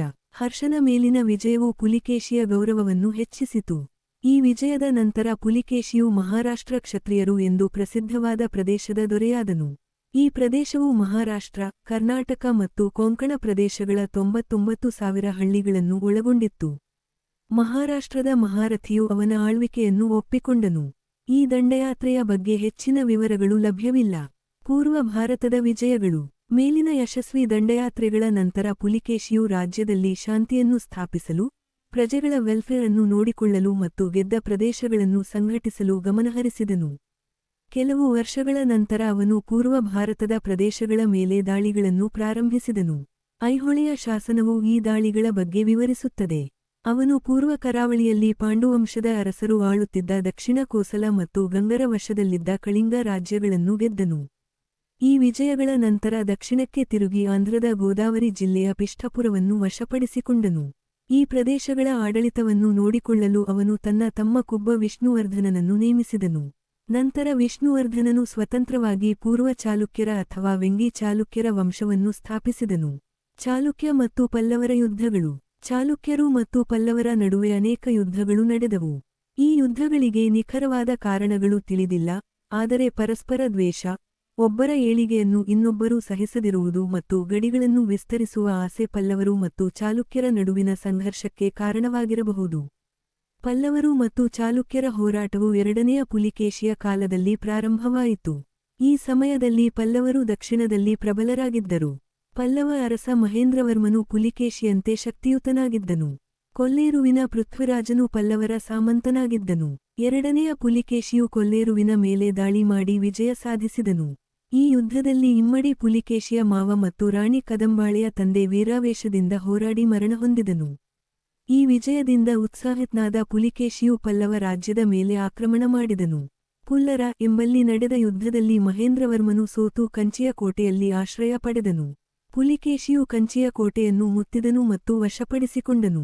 ಈ ಯುದ್ಧದಲ್ಲಿ ಮಹೇಂದ್ರವರ್ಮನು ಮರಣ ಹೊಂದಿದನು. ಚಾಲುಕ್ಯರ ಈ ವಿಜಯಗಳಿಂದ ಭಯಗೊಂಡ ಚೋಳ, ಪಾಂಡ್ಯ ಮತ್ತು ಚೇರ ಅರಸರು ಅವನ ಆಧಿಪತ್ಯವನ್ನು ಒಪ್ಪಿಕೊಂಡರು. ಪುಲಿಕೇಶಿಯು ಈ ವಿಜಯದ ನಂತರ ರಾಜಧಾನಿಗೆ ಹಿಂತಿರುಗಿ ಯಾಗವನ್ನು ಮಾಡಿದನು.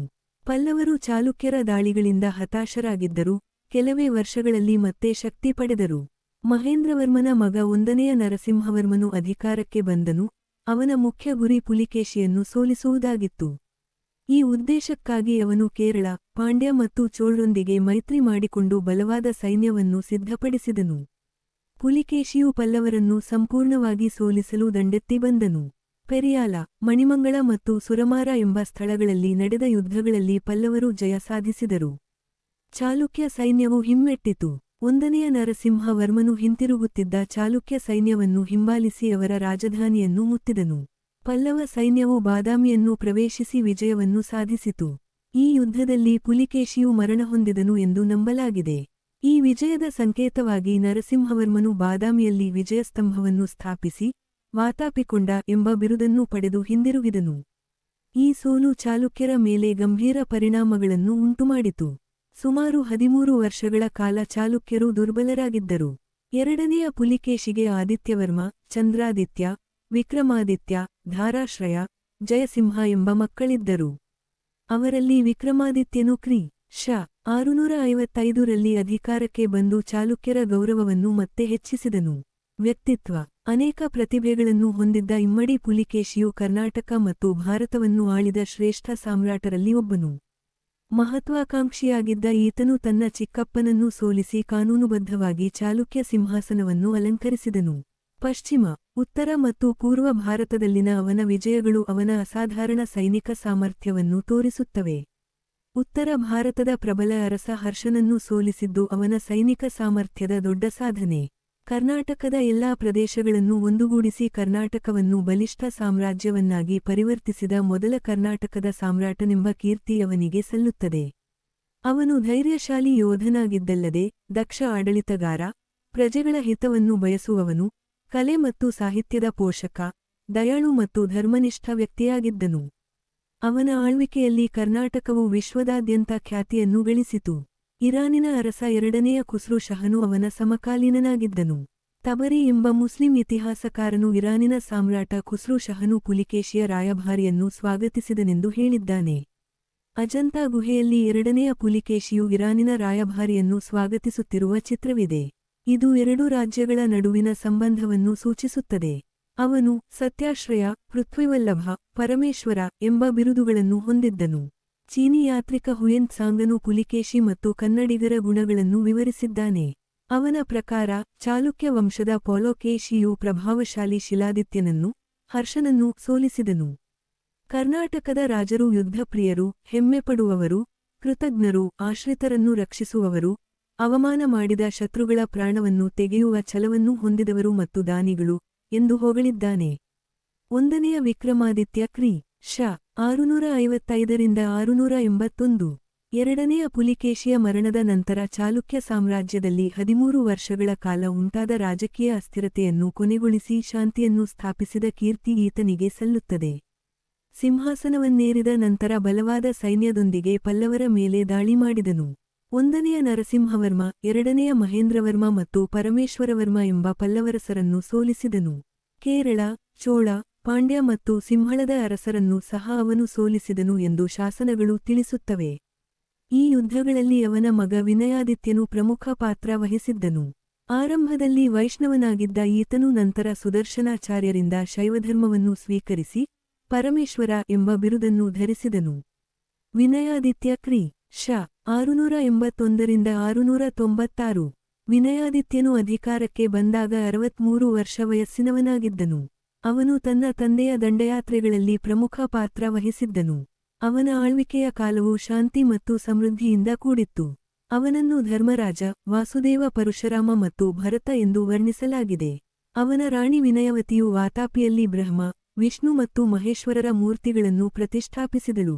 ವಿಜಯಾದಿತ್ಯ ಕ್ರಿ. ಶ. 696 733. ಈತನ ಆಳ್ವಿಕೆಯ ಅವಧಿಯು ಶಾಂತಿ ಮತ್ತು ಪ್ರಜೆಗಳ ಹಿತಕ್ಕಾಗಿ ಮಾಡಿದ ಕಾರ್ಯಗಳಿಂದ ತುಂಬಿತ್ತು. ಅಲಂಪುರ ಪ್ರಶಸ್ತಿಯು ಈತನನ್ನು ಬಡವರು, ದೀನರು ಮತ್ತು ಅನಾಥರ ಆಶ್ರಯದಾತ ಎಂದು ವರ್ಣಿಸುತ್ತದೆ. ಕರಹಾಡದ ಸೇಂದ್ರಕ ವಂಶದ ವಿಷ್ಣುರಾಜನ ಮಗಳು ಈತನ ಪಟ್ಟದ ರಾಣಿಯಾಗಿದ್ದಳು. ಈತನ ಕಾಲದಲ್ಲಿ ಅನೇಕ ಸುಂದರ ದೇವಾಲಯಗಳು ನಿರ್ಮಾಣಗೊಂಡವು. 2ನೆಯ ವಿಕ್ರಮಾದಿತ್ಯ ಕ್ರಿ. ಶ. 733 744. ವಿಜಯಾದಿತ್ಯನ ಉತ್ತರಾಧಿಕಾರಿಯಾಗಿದ್ದ ಈತನ ಕಾಲವು ಸೈನಿಕ ಮತ್ತು ಸಾಂಸ್ಕೃತಿಕ ಸಾಧನೆಗಳಿಂದ ಕೂಡಿದೆ. 2ನೆಯ ಕೀರ್ತಿವರ್ಮನ ಕಂದೂರು ಮತ್ತು ಒಕ್ಕಲೇರಿ ಶಾಸನಗಳ ಪ್ರಕಾರ ಈತನು ಪಲ್ಲವರಾಜ ನಂದಿವರ್ಮನನ್ನು ಸೋಲಿಸಿದನು. ಈ ದಾಳಿಯಲ್ಲಿ ಗಂಗರಾಜ ದುರ್ವಿನೀತ ಎರೆಯಪ್ಪನು ಪ್ರಮುಖ ಪಾತ್ರ ವಹಿಸಿದನು. ತೀವ್ರ ವಿರೋಧದ ನಂತರ ಪಲ್ಲವ ಅರಸನು ತನ್ನ ರಾಜಲಾಂಛನಗಳನ್ನು ಬಿಟ್ಟು ಓಡಿಹೋದನು. ಕಂಚಿಯು ಚಾಲುಕ್ಯರ ವಶವಾಯಿತು. ವಿಕ್ರಮಾದಿತ್ಯನು ಕಂಚಿಯ ದೇವಾಲಯಗಳನ್ನು ಲೂಟಿ ಮಾಡದೆ ತನ್ನಲ್ಲಿದ್ದ ಸಂಪತ್ತನ್ನು ಅಲ್ಲಿನ ದೇವಾಲಯಗಳಿಗೆ ಅರ್ಪಿಸಿದನು. ಈ ವಿಜಯದ ನೆನಪಿಗಾಗಿ ಅವನು ಅಲ್ಲಿ ಕನ್ನಡ ಶಾಸನವನ್ನು ಕೆತ್ತಿಸಿದನು. ಚೋಳ, ಪಾಂಡ್ಯ, ಚೇರ ಮತ್ತು ಕಲಬ್ರರನ್ನು ಸೋಲಿಸಿ ದಕ್ಷಿಣ ಸಮುದ್ರದ ದಡದಲ್ಲಿ ವಿಜಯ ಸ್ತಂಭವನ್ನು ಸ್ಥಾಪಿಸಿದನು. ಈತನ ಮಗ ಕೀರ್ತಿವರ್ಮನು 2ನೆಯ ಬಾರಿ ಪಲ್ಲವರನ್ನು ಸೋಲಿಸಿದನು. ಈತನು ಉತ್ತರದಲ್ಲಿ ಅರಬರ ದಾಳಿಗಳನ್ನು ಎದುರಿಸಲು ಗುಜರಾತಿನ ಚಾಲುಕ್ಯ ಅರಸನಿಗೆ ಸಹಾಯ ಮಾಡಿದನು. ಹೈಹಯ ರಾಜಕುಮಾರಿಯರಾದ ಲೋಕ ಮಹಾದೇವಿ ಮತ್ತು ತ್ರೈಲೋಕ ಮಹಾದೇವಿಯರು ಈತನ ಮಹಾರಾಣಿಯರಾಗಿದ್ದರು. ಇವರು ಪಟ್ಟದಕಲ್ಲಿನಲ್ಲಿ ಲೋಕೇಶ್ವರ ಮತ್ತು ತ್ರೈಲೋಕೇಶ್ವರ ದೇವಾಲಯಗಳನ್ನು ಕಟ್ಟಿಸಿದರು. ಈತನು ಸತ್ಯಾಶ್ರಯ, ಪೃಥ್ವಿವಲ್ಲಭ ಮತ್ತು ಪರಮೇಶ್ವರ ಎಂಬ ಬಿರುದುಗಳನ್ನು ಹೊಂದಿದ್ದನು. 2ನೆಯ ಕೀರ್ತಿವರ್ಮ ಕ್ರಿ. ಶ. 744 756. ಈತನು 2ನೆಯ ವಿಕ್ರಮಾದಿತ್ಯನ ಮಗ ಮತ್ತು ಉತ್ತರಾಧಿಕಾರಿ. ತಂದೆಯ ಆಳ್ವಿಕೆಯಲ್ಲಿ ಪಲ್ಲವರ ಮೇಲೆ ವಿಜಯ ಸಾಧಿಸಿದ್ದನು. ರಾಷ್ಟ್ರಕೂಟ ಅರಸ ದಂತಿದುರ್ಗನು ಈತನನ್ನು ಸೋಲಿಸಿದನು. ದಂತಿದುರ್ಗನ ನಂತರ ಅವನ ಚಿಕ್ಕಪ್ಪ ಮೊದಲನೆಯ ಕೃಷ್ಣನು ಕೀರ್ತಿವರ್ಮನನ್ನು ಸಂಪೂರ್ಣವಾಗಿ ಸೋಲಿಸಿ ಬಾದಾಮಿ ಚಾಲುಕ್ಯರ ಪತನಕ್ಕೆ ಕಾರಣನಾದನು.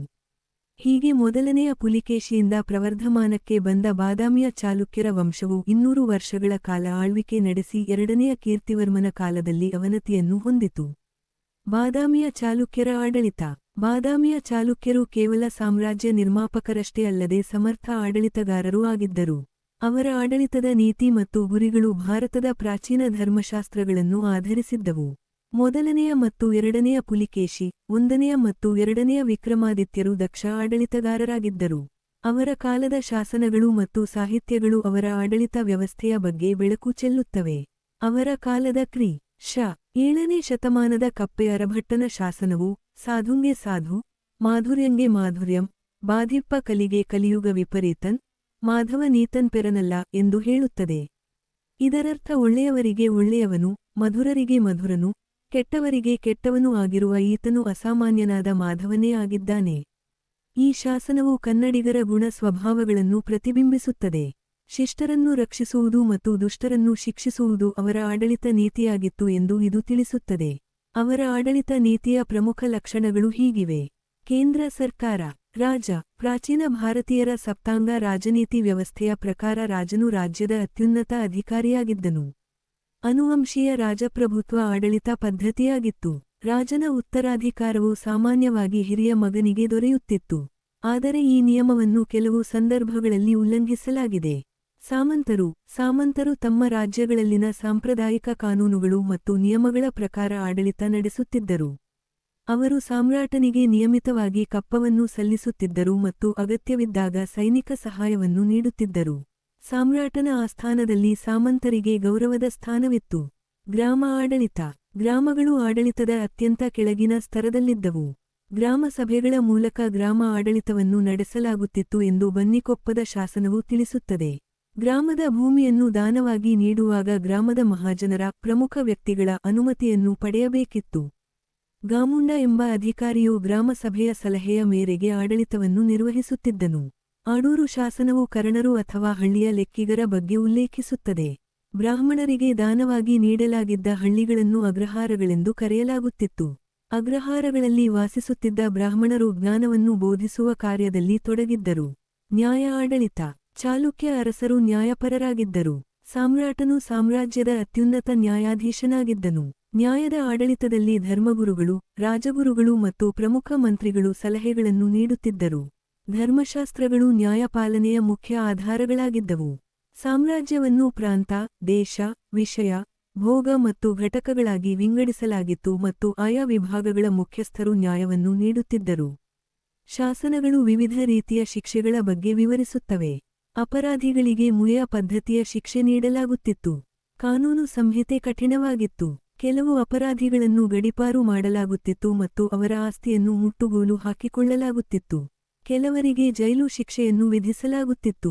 ನ್ಯಾಯದ ಆಡಳಿತದಲ್ಲಿ ರಾಜ, ಅಧಿಕಾರಿಗಳು, ಧರ್ಮಗುರುಗಳು ಮತ್ತು ಸ್ಥಳೀಯರು ಬಹಳ ಆಸಕ್ತಿ ವಹಿಸುತ್ತಿದ್ದರು. ಸೈನ್ಯ ಆಡಳಿತ. ಚಾಲುಕ್ಯರು ಸುಸಜ್ಜಿತ ಮತ್ತು ಬಲಿಷ್ಠ ಸೈನ್ಯವನ್ನು ಹೊಂದಿದ್ದರು. ರಾಜನು ಸೈನ್ಯದ ಅತ್ಯುನ್ನತ ಅಧಿಕಾರಿಯಾಗಿದ್ದನು. ಮಹಾದಂಡನಾಯಕ, ಮಹಾಸೇನಾಪತಿ, ಸೇನಾಪತಿ ಮುಂತಾದವರು ಸೈನ್ಯದ ಪ್ರಮುಖ ಅಧಿಕಾರಿಗಳಾಗಿದ್ದರು. ಪದಾತಿ ದಳ, ಅಶ್ವದಳ, ಗಜದಳ ಮತ್ತು ರಥದಳಗಳು ಸೈನ್ಯದ ಮುಖ್ಯ ವಿಭಾಗಗಳಾಗಿದ್ದವು. ದುರ್ಗಗಳು, ಕೋಟೆಗಳು ಸೈನ್ಯದ ಪ್ರಮುಖ ಕೇಂದ್ರಗಳಾಗಿದ್ದವು. ಸಾಮಂತರು ತಮ್ಮದೇ ಆದ ಸೈನ್ಯವನ್ನು ಹೊಂದಿದ್ದರು. ಪುಲಿಕೇಶಿಯ ಸೈನ್ಯವು ಕರ್ನಾಟಕ ಬಲ ಎಂದು ಪ್ರಸಿದ್ಧವಾಗಿತ್ತು. ಧೈರ್ಯಶಾಲಿ ಯೋಧರನ್ನು ಸನ್ಮಾನಿಸಿ ಗೌರವಿಸಲಾಗುತ್ತಿತ್ತು. ಕಂದಾಯ ಆಡಳಿತ. ಚಾಲುಕ್ಯರ ಕಾಲದಲ್ಲಿ ಕಂದಾಯ ಆಡಳಿತ ವ್ಯವಸ್ಥೆಯು ಉತ್ತಮವಾಗಿತ್ತು. ಸಾಮ್ರಾಜ್ಯದ ಆರ್ಥಿಕ ಸ್ಥಿತಿಯು ತೃಪ್ತಿಕರವಾಗಿತ್ತು. ಭೂಕಂದಾಯವು ರಾಜ್ಯದ ಮುಖ್ಯ ಆದಾಯದ ಮೂಲವಾಗಿತ್ತು. ಭೂಕಂದಾಯವನ್ನು ಭೂಮಿಯ ಫಲವತ್ತತೆಯ ಆಧಾರದ ಮೇಲೆ ನಿರ್ಧರಿಸಲಾಗುತ್ತಿತ್ತು. ದತ್ತಿ ಭೂಮಿಗಳು ಭೂಕಂದಾಯದಿಂದ ಮುಕ್ತವಾಗಿದ್ದವು. ಪಣ್ಣಯ ಎಂದರೆ ಸಂತೆಯ ಮೇಲಿನ ತೆರಿಗೆ. ಹೇರ್ಜುಂಕ ಎಂದರೆ ಷೇರುಗಳ ಮೇಲಿನ ತೆರಿಗೆ. ವೃತ್ತಿ, ಆಮದು ಮತ್ತು ರಫ್ತುಗಳ ಮೇಲೂ ತೆರಿಗೆ ವಿಧಿಸಲಾಗುತ್ತಿತ್ತು. ದೇಶಾಧಿಪತಿಯು ಕಂದಾಯದ ಮುಖ್ಯ ಅಧಿಕಾರಿಯಾಗಿದ್ದನೆಂದು ಲಕ್ಷೇಶ್ವರದ ಶಾಸನವು ತಿಳಿಸುತ್ತದೆ. ವಿಷಯಪತಿ ಮತ್ತು ಭೋಗಪತಿಗಳು, ಜಿಲ್ಲಾ ಮತ್ತು ತಾಲೂಕು ಮಟ್ಟದ ಅಧಿಕಾರಿಗಳು, ಆಯಾ ವಿಭಾಗಗಳಲ್ಲಿ ತೆರಿಗೆಯನ್ನು ವಸೂಲಿ ಮಾಡುತ್ತಿದ್ದರು. ಗ್ರಾಮಗಳಲ್ಲಿ ಗ್ರಾಮ ಸಭೆ ಮತ್ತು ಗ್ರಾಮಾಧಿಕಾರಿಗಳು ಕಂದಾಯ ವಸೂಲಿಯಲ್ಲಿ ಸಹಾಯ ಮಾಡುತ್ತಿದ್ದರು. ಗಣಿಗಳು ಮತ್ತು ಹುಲ್ಲುಗಾವಲುಗಳ ಮೇಲೂ ತೆರಿಗೆಗಳಿದ್ದವು. ಯುದ್ಧದಲ್ಲಿ ಲಭಿಸಿದ ಲೂಟಿ ಮತ್ತು ಸಾಮಂತರು ನೀಡುತ್ತಿದ್ದ ಕಪ್ಪಗಳು ರಾಜ್ಯದ ಇತರ ಆದಾಯದ ಮೂಲಗಳಾಗಿದ್ದವು. ಸೈನಿಕರು ಮತ್ತು ಅಧಿಕಾರಿಗಳ ಸಂಬಳ, ರಾಜ ಮತ್ತು ಅವನ ಆಸ್ಥಾನದವರ ಖರ್ಚು, ಸೈನ್ಯದ ನಿರ್ವಹಣೆ ಮತ್ತು ಸಾರ್ವಜನಿಕ ಕಲ್ಯಾಣ ಕಾರ್ಯಗಳಿಗಾಗಿ ಹಣವನ್ನು ಖರ್ಚು ಮಾಡಲಾಗುತ್ತಿತ್ತು. ಹೀಗೆ ಚಾಲುಕ್ಯ ಸಾಮ್ರಾಟರು ತಮ್ಮ ಪ್ರಜೆಗಳ ಹಿತವನ್ನು ಗಮನದಲ್ಲಿಟ್ಟುಕೊಂಡು ಸಮರ್ಥ ಆಡಳಿತವನ್ನು ನೀಡಿದರು. ಅವರ ದಕ್ಷ ಆಡಳಿತದಿಂದಾಗಿ ಸಾಮ್ರಾಜ್ಯದಲ್ಲಿ ಶಾಂತಿ ಮತ್ತು ಸಮೃದ್ಧಿ ನೆಲೆಸಿತ್ತು. ಬಾದಾಮಿ ಚಾಲುಕ್ಯರ ಕಾಲದ ಸಾಮಾಜಿಕ ವ್ಯವಸ್ಥೆ. ಸಾಮ್ರಾಜ್ಯದಲ್ಲಿ ಸಾಮಾಜಿಕ ಶಾಂತಿ ಮತ್ತು ಸಾಮರಸ್ಯವಿತ್ತು. ವರ್ಣಾಶ್ರಮ ವ್ಯವಸ್ಥೆಯು ಚಾಲ್ತಿಯಲ್ಲಿತ್ತು. ಜ್ಞಾನಿಗಳಾಗಿದ್ದ ಬ್ರಾಹ್ಮಣರಿಗೆ ಸಮಾಜದಲ್ಲಿ ಗೌರವದ ಸ್ಥಾನವಿತ್ತು. ವೇದಾಧ್ಯಯನ, ವಿದ್ಯಾದಾನ, ಪೌರೋಹಿತ್ಯ ಮತ್ತು ಯಜ್ಞಯಾಗಗಳನ್ನು ಮಾಡುವುದು ಅವರ ಮುಖ್ಯ ಕರ್ತವ್ಯಗಳಾಗಿದ್ದವು. ರಾಜ್ಯದ ಪ್ರಜೆಗಳನ್ನು ರಕ್ಷಿಸುವುದು, ಯುದ್ಧ ಮಾಡುವುದು, ಭೂಮಿಯನ್ನು ದಾನ ನೀಡುವುದು, ಕಲೆ ಮತ್ತು ಸಾಹಿತ್ಯವನ್ನು ಬೆಳೆಸುವುದು, ಒಳ್ಳೆಯವರನ್ನು ರಕ್ಷಿಸುವುದು ಮತ್ತು ಕೆಟ್ಟವರನ್ನು ಶಿಕ್ಷಿಸುವುದು ಕ್ಷತ್ರಿಯರ ಜವಾಬ್ದಾರಿಯಾಗಿತ್ತು. ವೈಶ್ಯರು ಕೃಷಿ, ವ್ಯಾಪಾರ ಮತ್ತು ಇತರ ಉದ್ಯಮಗಳಲ್ಲಿ ತೊಡಗಿಸಿಕೊಂಡಿದ್ದರು. ಶೂದ್ರರು ಈ ಮೇಲಿನ 3 ವರ್ಗದ ಜನರಿಗೆ ಸಹಾಯಕರಾಗಿ ಕೆಲಸ ಮಾಡುತ್ತಿದ್ದರು. ಪಿತೃಪ್ರಧಾನ ಅವಿಭಕ್ತ ಕುಟುಂಬ ಪದ್ಧತಿ ರೂಢಿಯಲ್ಲಿತ್ತು. ಸ್ತ್ರೀ ಮತ್ತು ಪುರುಷರು ಸಾಮಾಜಿಕ ಮತ್ತು ಧಾರ್ಮಿಕ ಕಾರ್ಯಗಳಲ್ಲಿ ಸಮಾನವಾಗಿ ಭಾಗವಹಿಸುತ್ತಿದ್ದರು. ಉನ್ನತ ವರ್ಗದ ಮಹಿಳೆಯರು ಉನ್ನತ ಶಿಕ್ಷಣ, ಆಡಳಿತ, ಸಾಹಿತ್ಯ ಮತ್ತು ಸಂಗೀತ ಕಲೆಗಳಲ್ಲಿ ಆಸಕ್ತಿ ಹೊಂದಿದ್ದರು. ಮೊದಲನೆಯ ವಿಕ್ರಮಾದಿತ್ಯನ ಸಹೋದರ ಚಂದ್ರಾದಿತ್ಯನ ಪತ್ನಿ ವಿಜಯ ಭಟ್ಟಾರಿಕೆಯು ಒಬ್ಬ ಕವಯಿತ್ರಿಯಾಗಿದ್ದಳು. ಚಾಲುಕ್ಯರ ರಾಣಿಯರಾದ ಕುಂಕುಮದೇವಿ, ವಿನಯವತಿ, ಲೋಕಮಹಾದೇವಿ ಮತ್ತು ತ್ರೈಲೋಕಮಹಾದೇವಿ ಅವರು ಆಡಳಿತ ಮತ್ತು ಕಲೆಗಳಲ್ಲಿ ಪ್ರಮುಖ ಪಾತ್ರ ವಹಿಸಿದ್ದರು. ವಾಸ್ತುಶಿಲ್ಪ. ಬಾದಾಮಿಯ ಚಾಲುಕ್ಯರ ವಾಸ್ತುಶಿಲ್ಪವು ವಿಶಿಷ್ಟವಾದ ಶೈಲಿಯನ್ನು ಹೊಂದಿತ್ತು ಮತ್ತು ಭಾರತೀಯ ವಾಸ್ತುಶಿಲ್ಪದ ಇತಿಹಾಸದಲ್ಲಿ ಒಂದು ಪ್ರಮುಖ ಸ್ಥಾನವನ್ನು ಪಡೆದುಕೊಂಡಿದೆ. ಬಾದಾಮಿ, ಐಹೊಳೆ ಮತ್ತು ಪಟ್ಟದಕಲ್ಲು ಅವರ ವಾಸ್ತುಶಿಲ್ಪದ ಪ್ರಮುಖ ಕೇಂದ್ರಗಳಾಗಿದ್ದವು. ಅವರ ವಾಸ್ತುಶಿಲ್ಪವು 2 ಹಂತಗಳಲ್ಲಿ ಬೆಳೆಯಿತು. ಮೊದಲ ಹಂತದಲ್ಲಿ ಬಾದಾಮಿ ಮತ್ತು ಐಹೊಳೆಗಳಲ್ಲಿ ಗುಹಾಂತರ ದೇವಾಲಯಗಳನ್ನು ನಿರ್ಮಿಸಲಾಯಿತು ಮತ್ತು ಬಾದಾಮಿಯ ಸುತ್ತಮುತ್ತಲಿನ ಪ್ರದೇಶಗಳಲ್ಲಿ ದೇವಾಲಯಗಳ ನಿರ್ಮಾಣ ಮುಂದುವರೆಯಿತು. ಎರಡನೆಯ ಹಂತದಲ್ಲಿ ಸಾಮ್ರಾಜ್ಯದ ಅನೇಕ ಭಾಗಗಳಲ್ಲಿ ದೇವಾಲಯಗಳನ್ನು ಕಟ್ಟಲು ಪ್ರಾರಂಭಿಸಲಾಯಿತು. ಅವರ ಕಾಲದ ವಾಸ್ತುಶಿಲ್ಪದ ಕೆಲವು ಮುಖ್ಯ ಉದಾಹರಣೆಗಳು ಇಲ್ಲಿವೆ. ಗುಹಾಂತರ ದೇವಾಲಯಗಳು. ಬಾದಾಮಿ ಶಿಲ್ಪಕಲೆಯ ಅತ್ಯುತ್ತಮ ಉದಾಹರಣೆಗಳೆಂದರೆ ಗುಹಾಂತರ ದೇವಾಲಯಗಳು. ಅವರು ಬಾದಾಮಿ ಮತ್ತು ಐಹೊಳೆಗಳಲ್ಲಿ ಇಂತಹ ದೇವಾಲಯಗಳನ್ನು ನಿರ್ಮಿಸಿದರು. ಬಾದಾಮಿಯಲ್ಲಿ ಉತ್ತರಕ್ಕೆ ಮುಖ ಮಾಡಿರುವ 4 ಗುಹಾ ದೇವಾಲಯಗಳಿವೆ. ಅವುಗಳಲ್ಲಿ ಮೊದಲನೆಯದು ಶೈವ, 2 ಮತ್ತು 3ನೆಯದು ವೈಷ್ಣವ ಮತ್ತು 4ನೆಯದು ಜೈನ ಗುಹಾಲಯವಾಗಿದೆ. ಕ್ರಿ. ಶ. 578ರಲ್ಲಿ ಮಂಗಳೇಶನಿಂದ ನಿರ್ಮಿತವಾದ 3ನೆಯ ಗುಹೆಯಲ್ಲಿರುವ ವಿಷ್ಣು ದೇವಾಲಯವು ಅತ್ಯಂತ ಹಳೆಯದು ಮತ್ತು ದೊಡ್ಡದಾಗಿದೆ. ಇದರಲ್ಲಿ ತೆರೆದ ಮುಖಮಂಟಪ, ಕಂಬಗಳಿರುವ ಸಭಾಂಗಣ ಮತ್ತು ಚೌಕಾಕಾರದ ಗರ್ಭಗುಡಿಗಳಿವೆ. ಸಭಾಂಗಣದಲ್ಲಿ 12 ಕಂಬಗಳಿವೆ. ಅಂಗಳದ ಪೂರ್ವ ಭಾಗದ ಕೊನೆಯಲ್ಲಿ ಅನಂತಶಯನನ ದೊಡ್ಡ ವಿಗ್ರಹವಿದೆ. ಆದಿಶೇಷನ 5 ಹೆಡೆಗಳು ವಿಷ್ಣುವಿನ ಕಿರೀಟದ ಮೇಲೆ ಬಿಚ್ಚಿ ನಿಂತಿವೆ. ಚತುರ್ಭುಜ ವರಾಹಮೂರ್ತಿ, ಅಷ್ಟಭುಜಗಳ ವಾಮನಮೂರ್ತಿ, ಹರಿಹರ ಎಂದು ಕರೆಯಲ್ಪಡುವ ನರಸಿಂಹನ ಮೂರ್ತಿಗಳು ಈ ಗುಹಾಲಯದಲ್ಲಿನ ಸುಂದರ ಮತ್ತು ಭವ್ಯವಾದ ಶಿಲ್ಪಗಳಾಗಿವೆ. ಮೊದಲನೆಯ ಗುಹೆಯಲ್ಲಿರುವ ಶಿವ ದೇವಾಲಯದಲ್ಲಿ ಸುಂದರವಾದ ಅರ್ಧನಾರೀಶ್ವರನ ವಿಗ್ರಹವಿದೆ. ಗುಹೆಯ ಮೆಟ್ಟಿಲುಗಳ ಬದಿಗಳಲ್ಲಿ ಶಿವಗಣಗಳ ಮೂರ್ತಿಗಳಿವೆ. ಗರ್ಭಗುಡಿಯ ಬಾಗಿಲು ಕಂಬಗಳ ಮೇಲೆ ದಳಗಳು, ಹೂವಿನ ವಿನ್ಯಾಸಗಳು, ಕೊಳವೆಯಾಕಾರದ ಗೋಡೆ ಕಂಬಗಳು, ಚೌಕಾಕಾರದ ಕಾಂಡಭಾಗ ಮತ್ತು ಗುಲಾಬಿ ಹೂಗಳ ಸಾಲುಗಳನ್ನು ಕೆತ್ತಲಾಗಿದೆ. ದ್ವಾರದ ಚೌಕಟ್ಟಿನ ಮೇಲೆ ಯಾವುದೇ ಮೂರ್ತಿಯನ್ನು ಕೆತ್ತಿಲ್ಲ. ಇಲ್ಲಿರುವ ಮಹಿಷಾಸುರ ಮರ್ದಿನಿ ಮತ್ತು ಹರಿಹರನ ಮೂರ್ತಿಗಳು ಬಹಳ ಸುಂದರವಾಗಿವೆ. ಎರಡನೆಯ ಗುಹೆಯು ವಿಷ್ಣುವಿಗೆ ಸಮರ್ಪಿತವಾಗಿದೆ. ಈ ಗುಹೆಯ ಗೋಡೆಗಳು ಮತ್ತು ಛಾವಣಿಯಲ್ಲಿ ಅನೇಕ ಸುಂದರ ಪ್ರತಿಮೆಗಳನ್ನು ಕೆತ್ತಲಾಗಿದೆ. ಇಲ್ಲಿರುವ ವಿಷ್ಣುವಿನ ವರಾಹ ಮೂರ್ತಿ ಸುಂದರ ಮತ್ತು ಭವ್ಯವಾಗಿದೆ. ಸ್ತ್ರೀ ದೇವತೆಯ ಮೂರ್ತಿಯೂ ಆಕರ್ಷಕವಾಗಿದೆ. ವಿಷ್ಣುವಿನ ತ್ರಿವಿಕ್ರಮ ಮತ್ತು ಅರ್ಧನಾರೀಶ್ವರನ ಮೂರ್ತಿಗಳು ಸುಂದರವಾಗಿವೆ. ಈ ಮೂರ್ತಿಗಳ ಅಂಗ ವಿನ್ಯಾಸದಲ್ಲಿ ಸಮತೋಲನವಿದೆ.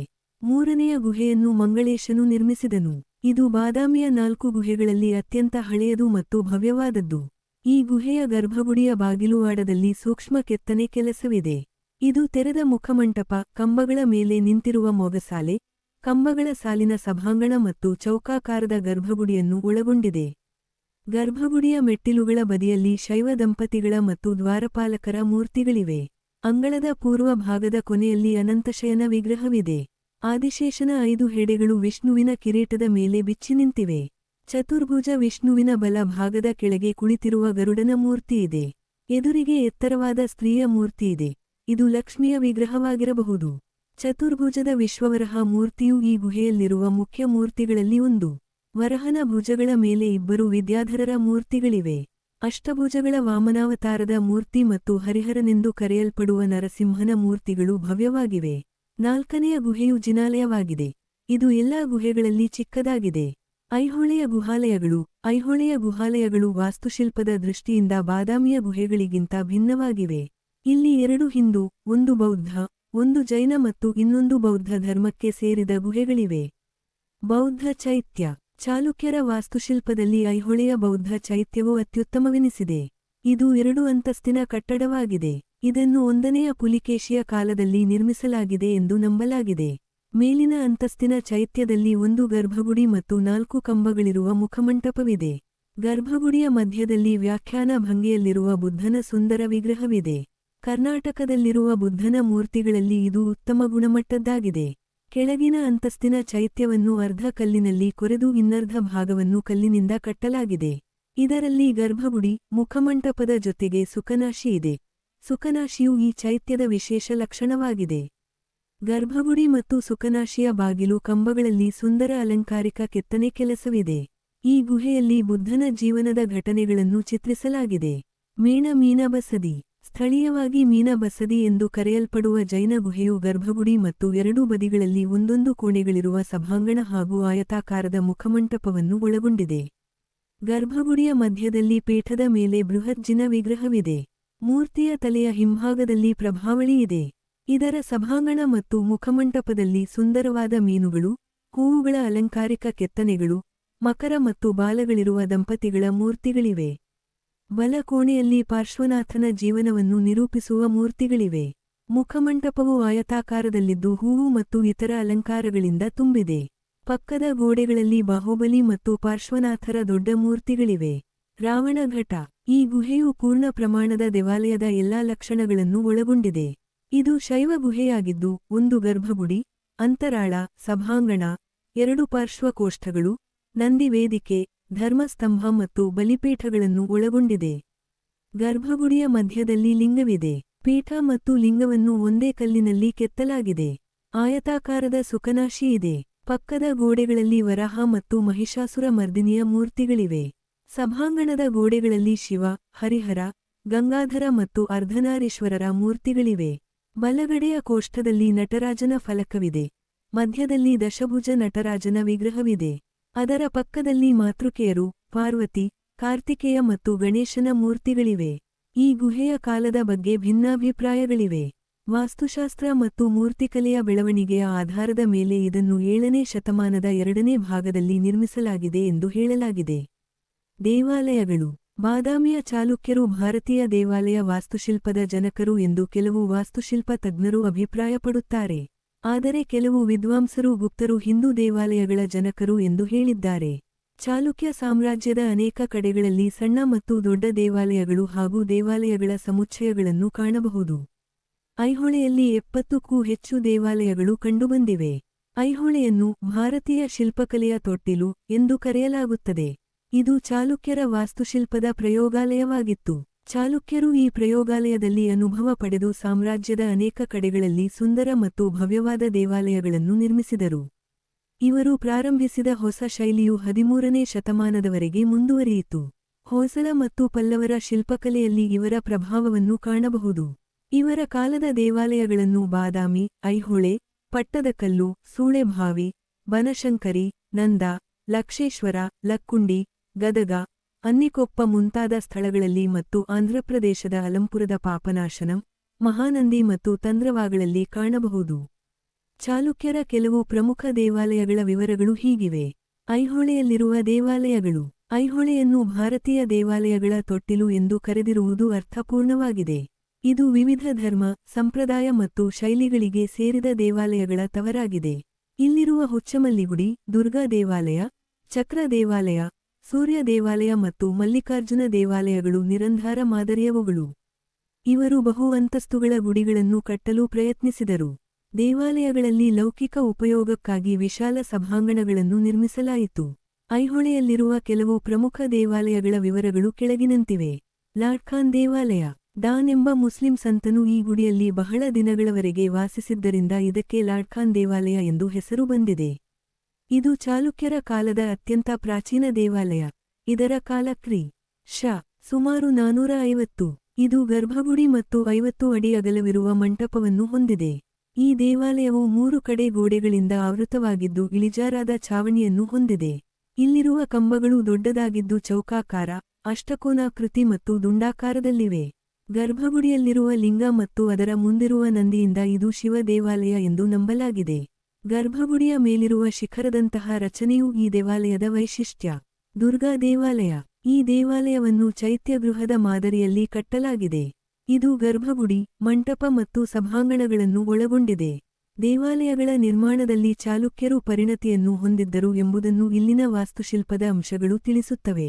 ಗಜಪೃಷ್ಠ ಯೋಜನೆಯಲ್ಲಿರುವ ಈ ದೇವಾಲಯವು ದೀರ್ಘವೃತ್ತಾಕಾರದ ಗರ್ಭಗುಡಿ, ರೇಖಾ ನಾಗರ ಶೈಲಿಯ ಶಿಖರ, ಮುಚ್ಚಿದ ಪ್ರದಕ್ಷಿಣಾ ಪಥ, ಸಭಾಮಂಟಪ ಮತ್ತು ಕಂಬಗಳಿರುವ ಕೈಸಾಲೆಗಳನ್ನು ಒಳಗೊಂಡಿದೆ. ದಕ್ಷಿಣ ಭಾಗದಲ್ಲಿರುವ ಪ್ರವೇಶದ್ವಾರವು ಇದರ ವೈಶಿಷ್ಟ್ಯ. 2ನೆಯ ವಿಕ್ರಮಾದಿತ್ಯನ ಆಳ್ವಿಕೆಯಲ್ಲಿ ಆಟದ ಅಲಕುಮಾರಸಿಂಗನಿಂದ ಈ ದೇವಾಲಯವನ್ನು ನಿರ್ಮಿಸಲಾಯಿತು. ಇದು ಸೂರ್ಯ ದೇವರಿಗೆ ಸಮರ್ಪಿತವಾಗಿದೆ.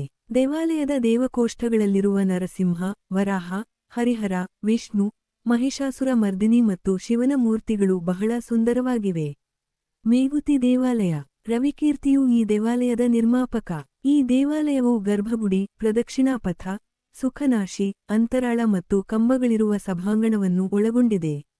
ಈ ದೇವಾಲಯದ ಪೂರ್ವ ಗೋಡೆಯ ಮೇಲೆ ಪ್ರಸಿದ್ಧ ಕವಿ ರವಿಕೀರ್ತಿಯ ಐಹೊಳೆಯ ಶಾಸನವಿದೆ. ಗರ್ಭಗುಡಿಯ ಎದುರು ಗೋಡೆಯ ಮೇಲೆ ಜಿನನ ಮೂರ್ತಿಯಿದೆ. ಇವುಗಳಲ್ಲದೆ ಐಹೊಳೆಯಲ್ಲಿ ಹುಚ್ಚಮಲ್ಲ, ಸಿದ್ಧೇಶ್ವರ, ಜ್ಯೋತಿರ್ಲಿಂಗ, ಮಲ್ಲಿಕಾರ್ಜುನ, ಭಗವತಿ ಮುಂತಾದ 70 ದೇವಾಲಯಗಳಿವೆ. ಬಾದಾಮಿಯ ದೇವಾಲಯಗಳು. ಚಾಲುಕ್ಯರ ರಾಜಧಾನಿ ಕೇಂದ್ರವಾಗಿದ್ದ ಬಾದಾಮಿಯು ಶಿಲ್ಪಕಲೆಯ ಮುಖ್ಯ ಕೇಂದ್ರವಾಗಿತ್ತು. ಇಲ್ಲಿ ಅನೇಕ ದೇವಾಲಯಗಳು ಮತ್ತು ಗುಹಾಲಯಗಳು ನಿರ್ಮಾಣವಾದವು. ಇಲ್ಲಿರುವ ಕೆಲವು ಪ್ರಮುಖ ದೇವಾಲಯಗಳ ವಿವರಗಳು ಹೀಗಿವೆ. ಮೇಲು ಶಿವಾಲಯ. ಇದನ್ನು ಇಮ್ಮಡಿ ಪುಲಿಕೇಶಿಯ ಕಾಲದಲ್ಲಿ ನಿರ್ಮಿಸಲಾಗಿದೆ. ಹೆಸರಿಗೆ ಇದು ಶಿವಾಲಯವಾಗಿದ್ದರೂ ವಾಸ್ತವದಲ್ಲಿ ಇದು ವೈಷ್ಣವ ದೇವಾಲಯವಾಗಿದೆ. ಸಾಂಧಾರ ಮಾದರಿಯಲ್ಲಿರುವ ಈ ದೇವಾಲಯವು ದ್ರಾವಿಡ ಶೈಲಿಯ ಶಿಖರವನ್ನು ಹೊಂದಿದೆ. ಇದರಲ್ಲಿ ಗರ್ಭಗುಡಿ, ಪ್ರದಕ್ಷಿಣಾಪಥ, ಸಭಾಮಂಟಪ ಮತ್ತು ಕೈಸಾಲೆಗಳಿವೆ. ಪ್ರದಕ್ಷಿಣಾಪಥದ ಹೊರ ಗೋಡೆಗಳಲ್ಲಿ ದೇವಕೋಷ್ಠಗಳಿವೆ. ಇವುಗಳಲ್ಲಿ ಹಿರಣ್ಯಕಶ್ಯಪನನ್ನು ವಧಿಸುತ್ತಿರುವ ನರಸಿಂಹ, ಗೋವರ್ಧನ ಗಿರಿಧಾರಿಯಾದ ಕೃಷ್ಣ ಮತ್ತು ಕಾಳಿಂಗ ಮರ್ಧನ ಕೃಷ್ಣನ ಮೂರ್ತಿಗಳಿವೆ. ದ್ರಾವಿಡ ಶೈಲಿಯ ಇದರ ಶಿಖರವು ವಿಶಾಲವಾಗಿದ್ದು ಅಲಂಕೃತವಾಗಿದೆ. ಮಾಲೆಗಿತ್ತಿ ದೇವಾಲಯ. ಇದನ್ನು ಚಾಲುಕ್ಯರ ಆಡಳಿತ ಪುನಃ ಸ್ಥಾಪಿತವಾದ 7ನೇ ಶತಮಾನದ ಉತ್ತರಾರ್ಧದಲ್ಲಿ ನಿರ್ಮಿಸಲಾಗಿದೆ. ದೊಡ್ಡ ಬಂಡೆಯ ಮೇಲೆ ನಿರ್ಮಿಸಲಾಗಿರುವ ಈ ದೇವಾಲಯವು ತನ್ನ ನೈಸರ್ಗಿಕ ಸೌಂದರ್ಯದಿಂದ ಪ್ರವಾಸಿಗರನ್ನು ಆಕರ್ಷಿಸುತ್ತದೆ. ನಿರಂಧಾರ ಮಾದರಿಯಲ್ಲಿರುವ ಈ ದೇವಾಲಯದ ಹೊರ ಗೋಡೆಗಳಲ್ಲಿ ಚಾಚುಗಳು ಮತ್ತು ಒಳಸರಿವುಗಳು ಕಂಡುಬರುತ್ತವೆ. ದೇವಕೋಷ್ಠಗಳ ಬದಿಯಲ್ಲಿ ಮಕರ ತೋರಣಗಳು, ಕೆಳಗಡೆ ಜಾಲಂಧ್ರಗಳು ಮತ್ತು ಗೋಡೆ ಕಂಬಗಳ ಸಾಲುಗಳಿವೆ. ಗರ್ಭಗುಡಿಯ ಮೇಲೆ ಅಷ್ಟಭುಜ ಸ್ತೂಪಿಯನ್ನು ಹೊಂದಿರುವ ದ್ವಿತಲ ದ್ರಾವಿಡ ಶಿಖರವಿದೆ. ಉತ್ತರ ಮತ್ತು ದಕ್ಷಿಣದ ಗೋಡೆಗಳಲ್ಲಿರುವ ದೇವಕೋಷ್ಠಗಳಲ್ಲಿ ಕ್ರಮವಾಗಿ ವಿಷ್ಣು ಮತ್ತು ಶಿವನ ಮೂರ್ತಿಗಳಿವೆ. ಆರ್ಯವಿಂಚ ಉಪಾಧ್ಯಾಯನು ಇದರ ವಾಸ್ತುಶಿಲ್ಪಿಯಾಗಿದ್ದನು. ಜಂಬುಲಿಂಗ ದೇವಾಲಯ. ಚಾಲುಕ್ಯ ಚಕ್ರವರ್ತಿ ವಿಜಯಾದಿತ್ಯನ ತಾಯಿ ವಿನಯವತಿಯು ಕ್ರಿ. ಶ. 699ರಲ್ಲಿ ಈ ದೇವಾಲಯವನ್ನು ಕಟ್ಟಿಸಿದಳು. ಇದು ಪೂರ್ವ, ಉತ್ತರ ಮತ್ತು ದಕ್ಷಿಣಕ್ಕೆ ಮುಖ ಮಾಡಿರುವ 3 ಗರ್ಭಗುಡಿಗಳನ್ನು ಒಳಗೊಂಡಿದೆ. ಅವುಗಳಿಗೆ ಸಮಾನವಾದ ಚೌಕಾಕಾರದ ಸಭಾಮಂಟಪವಿದೆ. ಮುಂಭಾಗದಲ್ಲಿ ಕಂಬಗಳಿರುವ ತೆರೆದ ಕೈಸಾಲೆ ಇದೆ. ಸಭಾಮಂಟಪದ ಮೇಲ್ಛಾವಣಿಯ ಮೇಲೆ ಶಿವ, ಬ್ರಹ್ಮ ಮತ್ತು ವಿಷ್ಣುವಿನ ಮೂರ್ತಿಗಳಿವೆ. ಸಭಾಮಂಟಪ ಮತ್ತು ಮುಖಮಂಟಪಗಳಲ್ಲಿರುವ ಕಂಬಗಳು ಪಟ್ಟಿ ಮತ್ತು ಅಲಂಕಾರಗಳಿಂದ ಕೂಡಿವೆ. ಗರ್ಭಗುಡಿಗಳ ಮೇಲಿದ್ದ ಶಿಖರಗಳು ಈಗ ಕಾಣುವುದಿಲ್ಲ. ಪಟ್ಟದಕಲ್ಲಿನ ದೇವಾಲಯಗಳು. ಪಟ್ಟದಕಲ್ಲು ಕೂಡ ಚಾಲುಕ್ಯರ ಕಾಲದ ಪ್ರಸಿದ್ಧ ವಾಸ್ತುಶಿಲ್ಪ ಕೇಂದ್ರವಾಗಿತ್ತು. ಶಾಸನಗಳಲ್ಲಿ ಇದನ್ನು ಕಿಸುವೊಳಲು ಎಂದು ಕರೆಯಲಾಗಿದೆ. ಮಲಪ್ರಭಾ ನದಿಯ ದಂಡೆಯ ಮೇಲಿರುವ ಪಟ್ಟದಕಲ್ಲು 8ನೇ ಶತಮಾನದಲ್ಲಿ ಪ್ರಮುಖ ವಾಸ್ತುಶಿಲ್ಪ ಕೇಂದ್ರವಾಗಿ ಬೆಳೆಯಿತು. ಸಂಗಮೇಶ್ವರ, ವಿರೂಪಾಕ್ಷ, ಮಲ್ಲಿಕಾರ್ಜುನ, ಗಳಗನಾಥ, ಕಾಶಿ ವಿಶ್ವೇಶ್ವರ, ಪಾಪನಾಥ, ಚಂದ್ರಶೇಖರ ಮತ್ತು ಕಾಡಸಿದ್ದೇಶ್ವರ ದೇವಾಲಯಗಳು ಇಲ್ಲಿರುವ ಪ್ರಸಿದ್ಧ ದೇವಾಲಯಗಳಾಗಿವೆ. ಸಂಗಮೇಶ್ವರ ದೇವಾಲಯ. ಸ್ಥಳೀಯವಾಗಿ ಸಂಗಮೇಶ್ವರ ದೇವಾಲಯ ಎಂದು ಕರೆಯಲಾಗುವ ಈ ದೇವಾಲಯವನ್ನು ಶಾಸನಗಳಲ್ಲಿ ವಿಜಯೇಶ್ವರ ದೇವಾಲಯ ಎಂದು ಕರೆಯಲಾಗಿದೆ. ದ್ರಾವಿಡ ಶೈಲಿಯ ಈ ದೇವಾಲಯದ ಮುಂಭಾಗದಲ್ಲಿ 2 ಮೂಲೆಗಳಲ್ಲಿ ಮಹಿಷ ಮರ್ದಿನಿ ಮತ್ತು ಗಣೇಶನಿಗೆ ಪ್ರತ್ಯೇಕ ಉಪದೇವಾಲಯಗಳಿವೆ. ವಿಶಾಲವಾದ ಸಭಾಂಗಣದಲ್ಲಿ 20 ಕಂಬಗಳಿವೆ. ಪ್ರದಕ್ಷಿಣಾ ಪಥದ ಹೊರ ಗೋಡೆಗಳಲ್ಲಿ ಜಾಲಂಧ್ರಗಳಿವೆ. ಪಶ್ಚಿಮ ಮತ್ತು ಉತ್ತರದ ಕೋಷ್ಠಗಳಲ್ಲಿ ಕ್ರಮವಾಗಿ ನಟರಾಜ ಮತ್ತು ಗಜಾಸುರ ಸಂಹಾರದ ಶಿವನ ಶಿಲ್ಪಗಳಿವೆ. ಗರ್ಭಗುಡಿಯ ಮೇಲೆ ದ್ವಿತಲ ದ್ರಾವಿಡ ಶಿಖರವಿದೆ. ವಿರೂಪಾಕ್ಷ ದೇವಾಲಯ. ಬಾದಾಮಿಯ ಚಾಲುಕ್ಯ ದೇವಾಲಯಗಳಲ್ಲಿ ಇದು ಅತ್ಯಂತ ಶ್ರೇಷ್ಠ ದೇವಾಲಯ ಎಂದು ಖ್ಯಾತಿ ಪಡೆದಿದೆ.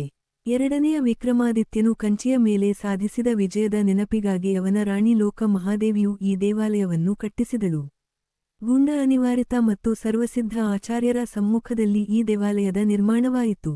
ವಿಶಾಲವಾಗಿರುವ ಈ ದೇವಾಲಯವು ಗರ್ಭಗುಡಿ, ಪ್ರದಕ್ಷಿಣಾಪಥ, ಸಭಾಮಂಟಪ ಮತ್ತು 3 ಕೈಸಾಲೆಗಳನ್ನು ಒಳಗೊಂಡಿದೆ.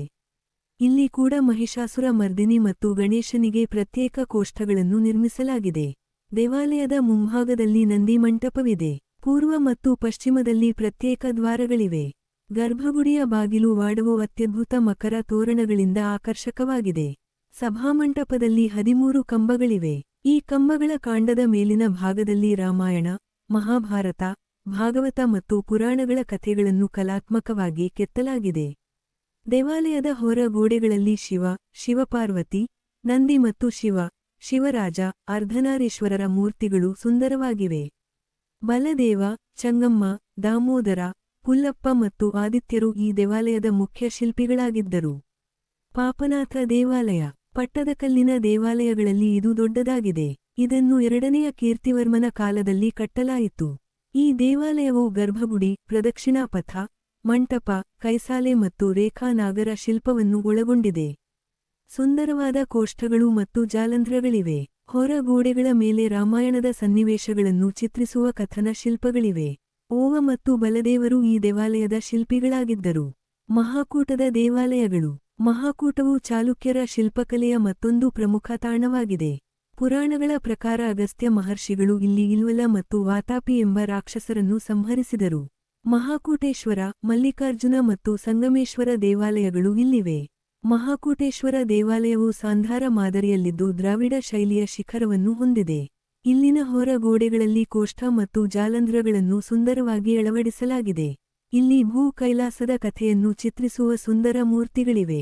ಸಂಗಮೇಶ್ವರ ಮತ್ತು ಅರಿಕೇಶ್ವರ ದೇವಾಲಯಗಳಲ್ಲಿ ರೇಖಾನಾಗರ ಶೈಲಿಯ ಶಿಖರಗಳಿವೆ. ಇವುಗಳಲ್ಲದೆ ಚಾಲುಕ್ಯರು ಆಂಧ್ರಪ್ರದೇಶದ ಅಲಂಪುರದಲ್ಲಿ ಅರ್ಕಬ್ರಹ್ಮ, ತಾರಕೇಶ್ವರ ಮತ್ತು ಮಹಾನಂದಿಯಲ್ಲಿ ಮಹಾನಂದೇಶ್ವರ ದೇವಾಲಯಗಳನ್ನು ಕಟ್ಟಿದ್ದಾರೆ. ಗದಗ, ಲಕ್ಷೇಶ್ವರ, ಕುಕನೂರು, ಬನ್ನಿಕೊಪ್ಪ, ಡಂಬಳ ಮುಂತಾದ ಕಡೆಗಳಲ್ಲಿ ಬಾದಾಮಿಯ ಚಾಲುಕ್ಯರ ದೇವಾಲಯಗಳಿವೆ. ಚಿತ್ರಕಲೆ ಬಾದಾಮಿಯ ಚಾಲುಕ್ಯರು ಚಿತ್ರಕಲೆಗೂ ಮಹತ್ವದ ಕೊಡುಗೆಗಳನ್ನು ನೀಡಿದ್ದಾರೆ. ಅವರು ವಿವಿಧ ಬಣ್ಣಗಳು ಮತ್ತು ಕುಂಚಗಳನ್ನು ಬಳಸುತ್ತಿದ್ದರು. ವಿಶ್ವವಿಖ್ಯಾತ ಅಜಂತಾ ಗುಹೆಗಳಲ್ಲಿ ಮೊದಲನೆಯ ಗುಹೆಯು ಚಾಲುಕ್ಯರ ಕಾಲದ್ದಾಗಿದೆ. ಇಲ್ಲಿರುವ ವರ್ಣಚಿತ್ರಗಳಲ್ಲಿ ಬುದ್ಧನ ಪ್ರಲೋಭನೆ ಮತ್ತು ಪರ್ಷಿಯಾದ ರಾಯಭಾರಿಯ ಚಿತ್ರಗಳು ಮುಖ್ಯವಾದವು. ಬಾದಾಮಿಯ ವಿಷ್ಣು ಗುಹಾಲಯದಲ್ಲಿ ಶ್ರೇಷ್ಠ ವರ್ಣಚಿತ್ರಗಳಿವೆ. ಮೊದಲನೆಯ ಚಿತ್ರವು ಅರಮನೆಯ ನೃತ್ಯ ಶಾಲೆಯ ದೃಶ್ಯ, 2ನೆಯದು ರಾಜನ ಸಭೆಯ ದೃಶ್ಯ ಮತ್ತು 3ನೆಯದು ಕೈಯಲ್ಲಿ ಗದೆ ಹಿಡಿದು ನಿಂತಿರುವ ಸುಂದರ ದೇಹದ ರಾಜನ ಚಿತ್ರ. ಅವನ ಕಡೆಗೆ ಸುಂದರ ಸ್ತ್ರೀಯು ಬರುತ್ತಿದ್ದಾಳೆ. ಆಕಾಶದಲ್ಲಿ ಅಪ್ಸರೆಯರು ಹಾರಾಡುತ್ತಿದ್ದಾರೆ. ಈ ಚಿತ್ರದ ವಿಷಯವನ್ನು ಇನ್ನೂ ಸರಿಯಾಗಿ ಗುರುತಿಸಲಾಗಿಲ್ಲ. ಈ 3 ಚಿತ್ರಗಳು ಚಾಲುಕ್ಯರ ಕಾಲದ ಚಿತ್ರಕಲಾವಿದರ ಶ್ರೇಷ್ಠತೆಗೆ ಸಾಕ್ಷಿಯಾಗಿವೆ. ನೃತ್ಯ ಮತ್ತು ಸಂಗೀತ ಚಾಲುಕ್ಯರು ನೃತ್ಯ ಮತ್ತು ಸಂಗೀತ ಕ್ಷೇತ್ರಗಳಿಗೂ ಸ್ಮರಣೀಯ ಕೊಡುಗೆಗಳನ್ನು ನೀಡಿದ್ದಾರೆ. ಅವರ ಕಾಲದ ಮೂರ್ತಿಗಳು, ವರ್ಣಚಿತ್ರಗಳು ಮತ್ತು ಶಾಸನಗಳು ಅವರು ಸಂಗೀತ ಮತ್ತು ನೃತ್ಯ ಕಲೆಗಳಲ್ಲಿ ಪರಿಣತರಾಗಿದ್ದರೆಂದು ತಿಳಿಸುತ್ತವೆ. ನೃತ್ಯ ಮತ್ತು ಸಂಗೀತದಲ್ಲಿ ಸ್ತ್ರೀ ಮತ್ತು ಪುರುಷರು ಇಬ್ಬರೂ ನಿಪುಣರಾಗಿದ್ದರು. ವಿಜಯಾದಿತ್ಯನ ಹೃದಯವಲ್ಲಭೆಯಾದ ವೀಣಾ ಪೋಟಿಯು ಆಸ್ಥಾನದ ನರ್ತಕಿಯಾಗಿದ್ದಳು. ಆಚಲನ ಎಂಬಾತನು ಭರತನಾಟ್ಯದಲ್ಲಿ ಪರಿಣತನಾಗಿದ್ದನೆಂದು ಶಾಸನದಿಂದ ತಿಳಿದುಬರುತ್ತದೆ. ಶಿಕಾರಿಪುರದ ಶಾಸನದಲ್ಲಿ ಲಚ್ಚಲ ದೇವಿಯ ನೃತ್ಯದ ಕೌಶಲ್ಯವನ್ನು ವರ್ಣಿಸಿ ಅವಳಿಗೆ ನೃತ್ಯವಿದ್ಯಾಧರಿ ಎಂಬ ಬಿರುದನ್ನು ನೀಡಲಾಗಿತ್ತು ಎಂದು ತಿಳಿಸಲಾಗಿದೆ. ಶ್ರೀಮಂತರು ಮತ್ತು ಸಾಮಾನ್ಯ ಜನರು ಸಂಗೀತ ಮತ್ತು ನೃತ್ಯ ಕಲೆಗಳಲ್ಲಿ ಆಸಕ್ತಿ ಹೊಂದಿದ್ದರು. ನಾಣ್ಯಗಳು ಭಾರತ ಮತ್ತು ಕರ್ನಾಟಕದ ನಾಣ್ಯ ವ್ಯವಸ್ಥೆಗೆ ಚಾಲುಕ್ಯರ ಕೊಡುಗೆ ಅಮೂಲ್ಯವಾದದ್ದು. ಅವರ ಕಾಲದ ಹಲವಾರು ಪ್ರಕಾರದ ನಾಣ್ಯಗಳು ಲಭ್ಯವಿವೆ. ಅವರ ನಾಣ್ಯಗಳ ಮೇಲೆ ವರಾಹದ ಚಿತ್ರವನ್ನು ಮುದ್ರಿಸಲಾಗುತ್ತಿತ್ತು. ನಾಣ್ಯಗಳನ್ನು ವರಹಗಳೆಂದು ಕರೆಯಲಾಗುತ್ತಿತ್ತು ಮತ್ತು ನಂತರ ಅವುಗಳನ್ನು ಸುವರ್ಣಗಳೆಂದು ಕರೆಯಲಾಯಿತು. ಶಾಸನಗಳಲ್ಲಿ ಈ ನಾಣ್ಯಗಳನ್ನು ಗದ್ಯಾಣ, ಸುವರ್ಣ, ಧರಣ, ಪಣ, ಫಲ ಮತ್ತು ಎಸ ಎಂದು ಹೆಸರಿಸಲಾಗಿದೆ. ಗದ್ಯಾಣವು ಹೆಚ್ಚು ಬಳಕೆಯಲ್ಲಿದ್ದ ನಾಣ್ಯವಾಗಿದ್ದು, ಇದು ಬಂಗಾರದ ನಾಣ್ಯವಾಗಿತ್ತು ಎಂದು ತಿಳಿದುಬರುತ್ತದೆ. ಸುವರ್ಣ ಎಂಬ ನಾಣ್ಯದ ಬಗ್ಗೆ 2 ಶಾಸನಗಳಲ್ಲಿ ಉಲ್ಲೇಖವಿದೆ. ಐಹೊಳೆಯ ಶಾಸನವೊಂದರಲ್ಲಿ ಧರಣ ಎಂಬ ನಾಣ್ಯದ ಬಗ್ಗೆ ಉಲ್ಲೇಖಿಸಲಾಗಿದೆ. ಹಣ ಎಂಬ ನಾಣ್ಯವು ಇನ್ನೊಂದು ರೀತಿಯ ಬಂಗಾರದ ನಾಣ್ಯವಾಗಿತ್ತು. ಅವರ ನಾಣ್ಯಗಳನ್ನು ಆಲೇಖಿತ ಬರಹವಿರುವ ಮತ್ತು ಅಲೇಖಿತ ಬರಹವಿಲ್ಲದ ಎಂದು 2 ವಿಧಗಳಾಗಿ ವಿಂಗಡಿಸಲಾಗಿದೆ. ಚಾಲುಕ್ಯರ ಅತ್ಯಂತ ಮೊದಲಿನ ನಾಣ್ಯಗಳ ಮೇಲೆ ಯಾವುದೇ ಬರಹಗಳಿಲ್ಲ, ಕೇವಲ ವರಾಹದ ಲಾಂಛನವಿದೆ. ಈ ನಾಣ್ಯಗಳ ತೂಕ 66 ಗ್ರೇನ್. ಕೆಲವು ನಾಣ್ಯಗಳಲ್ಲಿ ಒಂದು ಬದಿಯಲ್ಲಿ ಚಕ್ರ ಮತ್ತು ಇನ್ನೊಂದು ಬದಿಯಲ್ಲಿ ವರಾಹದ ಲಾಂಛನವಿದೆ. ಎರಕ ಹೊಯ್ದು ಮಾಡಿದ ನಾಣ್ಯಗಳು 1/4 ಸೆಂ. ಮೀ. ವ್ಯಾಸವನ್ನು ಹೊಂದಿದ್ದು 56 ಗ್ರೇನ್ ತೂಕವನ್ನು ಹೊಂದಿವೆ. ಈ ನಾಣ್ಯದ ಒಂದು ಬದಿಯಲ್ಲಿ ವರಾಹ, ಸೂರ್ಯ ಮತ್ತು ಚಂದ್ರರ ಚಿತ್ರಗಳಿದ್ದರೆ, ಇನ್ನೊಂದು ಬದಿಯಲ್ಲಿ ಅಷ್ಟದಳ ಪದ್ಮವಿದೆ. ಅಲೇಖಿತವಾದ ಬಂಗಾರದ ನಾಣ್ಯಗಳು 118 ಗ್ರೇನ್ ತೂಕವನ್ನು ಹೊಂದಿವೆ. ಇದರ ಮುಂಭಾಗದಲ್ಲಿ ವರಾಹ, ಜ್ಯೋತಿ, ಸೂರ್ಯ, ಚಂದ್ರ ಮತ್ತು ಪುಷ್ಪದ ಚಿತ್ರಗಳಿವೆ, ಹಾಗೂ ಶ್ರೀ ವಿಕ್ರಮ ಎಂಬ ಬರಹವಿದೆ. ಹಿಂಭಾಗದಲ್ಲಿ ಒಬ್ಬ ವ್ಯಕ್ತಿಯ ಮತ್ತು ಹೆಡೆ ಎತ್ತಿದ ಹಾವಿನ ಚಿತ್ರವಿದೆ. ಇದರ ಜೊತೆಗೆ ಶ್ರೀ ವಿಕ್ರಮ ಎಂಬ ಬರಹವೂ ಇದೆ. ಇವುಗಳನ್ನು ಮೊದಲನೆಯ ವಿಕ್ರಮಾದಿತ್ಯನ ನಾಣ್ಯಗಳು ಎಂದು ಹೇಳಲಾಗಿದೆ. ಇದೇ ರೀತಿಯ 3 ನಾಣ್ಯಗಳನ್ನು ಬಂಗಾರ ಮತ್ತು ಬೆಳ್ಳಿ ಮಿಶ್ರಿತ ಲೋಹದಲ್ಲಿ ತಯಾರಿಸಲಾಗಿದೆ. ಈ ಈ ನಾಣ್ಯದ ತೂಕ 153 ಗ್ರೇನ್ ಮತ್ತು ವ್ಯಾಸ 0.75 ಸೆಂ. ಮೀ. ಇದೆ. ಇದರ ಒಂದು ಬದಿಯಲ್ಲಿ ತ್ರಿವಿಕ್ರಮರಾಜ ಮತ್ತು ಇನ್ನೊಂದು ಬದಿಯಲ್ಲಿ ಶ್ರೀ ವಿಕ್ರಮ ಮಹಾರಾಜ ಎಂಬ ಬರಹವಿದೆ. ಇವು ಮೊದಲನೆಯ ವಿಕ್ರಮಾದಿತ್ಯನ ನಾಣ್ಯಗಳು ಎಂಬ ವಾದವಿದೆ. ಇತ್ತೀಚೆಗೆ ಎಲಿಫೆಂಟಾದಲ್ಲಿ ದೊರೆತ ತಾಮ್ರದ ನಾಣ್ಯದ ಮೇಲೆ ಶ್ರೀ ಸತ್ಯಾಶ್ರಯ ಎಂಬ ಬರಹ ಕನ್ನಡ ಲಿಪಿಯಲ್ಲಿದೆ. ಇವು ಎರಡನೆಯ ಪುಲಿಕೇಶಿಯು ಕೊಂಕಣದ ಮೌರ್ಯರನ್ನು ಸೋಲಿಸಿದ ನೆನಪಿಗಾಗಿ ಹೊರಡಿಸಿದ ನಾಣ್ಯಗಳು ಎಂದು ನಂಬಲಾಗಿದೆ. ಹೀಗೆ ಚಾಲುಕ್ಯರು ಕರ್ನಾಟಕದ ನಾಣ್ಯ ಪದ್ಧತಿಗೆ ಭದ್ರವಾದ ಅಡಿಪಾಯವನ್ನು ಹಾಕಿದರು. ಬಾದಾಮಿಯ ಚಾಲುಕ್ಯರು ಕ್ರಿ. ಶ. 6ನೇ ಶತಮಾನದಿಂದ 8ನೇ ಶತಮಾನದವರೆಗೆ ಕರ್ನಾಟಕದ ರಾಜಕೀಯ ಮತ್ತು ಸಾಂಸ್ಕೃತಿಕ ಕ್ಷೇತ್ರದಲ್ಲಿ ಮಹತ್ವದ ಸ್ಥಾನವನ್ನು ಹೊಂದಿದ್ದಾರೆ. ಮೊದಲನೆಯ ಜಯಸಿಂಹನಿಂದ ಪ್ರಾರಂಭವಾಗಿ ಮೊದಲನೆಯ ಪುಲಿಕೇಶಿ ಮತ್ತು ಮೊದಲನೆಯ ಕೀರ್ತಿವರ್ಮನ ಕಾಲದಲ್ಲಿ ಸ್ವತಂತ್ರ ರಾಜ್ಯವಾಗಿ ಮಾರ್ಪಟ್ಟು ಎರಡನೆಯ ಪುಲಿಕೇಶಿಯ ಕಾಲದಲ್ಲಿ ವಿಶಾಲವಾದ ಸಾಮ್ರಾಜ್ಯವಾಗಿ ಬೆಳೆಯಿತು. ಎರಡನೆಯ ಪುಲಿಕೇಶಿಯ ಮರಣದ ನಂತರ ಸ್ವಲ್ಪ ಕಾಲ ಅವನತಿಯನ್ನು ಅನುಭವಿಸಿದರೂ ಒಂದನೆಯ ವಿಕ್ರಮಾದಿತ್ಯನ ಕಾಲದಲ್ಲಿ ಪುನರುತ್ಥಾನಗೊಂಡು ತನ್ನ ವೈಭವವನ್ನು ಮರಳಿ ಪಡೆಯಿತು. ಕರ್ನಾಟಕದಲ್ಲಿ ವಿಶಾಲವಾದ ಸಾಮ್ರಾಜ್ಯವನ್ನು ಸ್ಥಾಪಿಸಿ ರಾಜಕೀಯ ಸಂಘಟನೆಯನ್ನು ಮಾಡಿ ದಕ್ಷ ಆಡಳಿತವನ್ನು ನೀಡಿ ಕಲೆ ಮತ್ತು ಸಾಹಿತ್ಯವನ್ನು ಬೆಳೆಸಿ ಎಲ್ಲಾ ಧರ್ಮಗಳನ್ನು ಪೋಷಿಸಿದ ಕೀರ್ತಿ ಬಾದಾಮಿಯ ಚಾಲುಕ್ಯ ಸಾಮ್ರಾಟರಿಗೆ ಸಲ್ಲುತ್ತದೆ.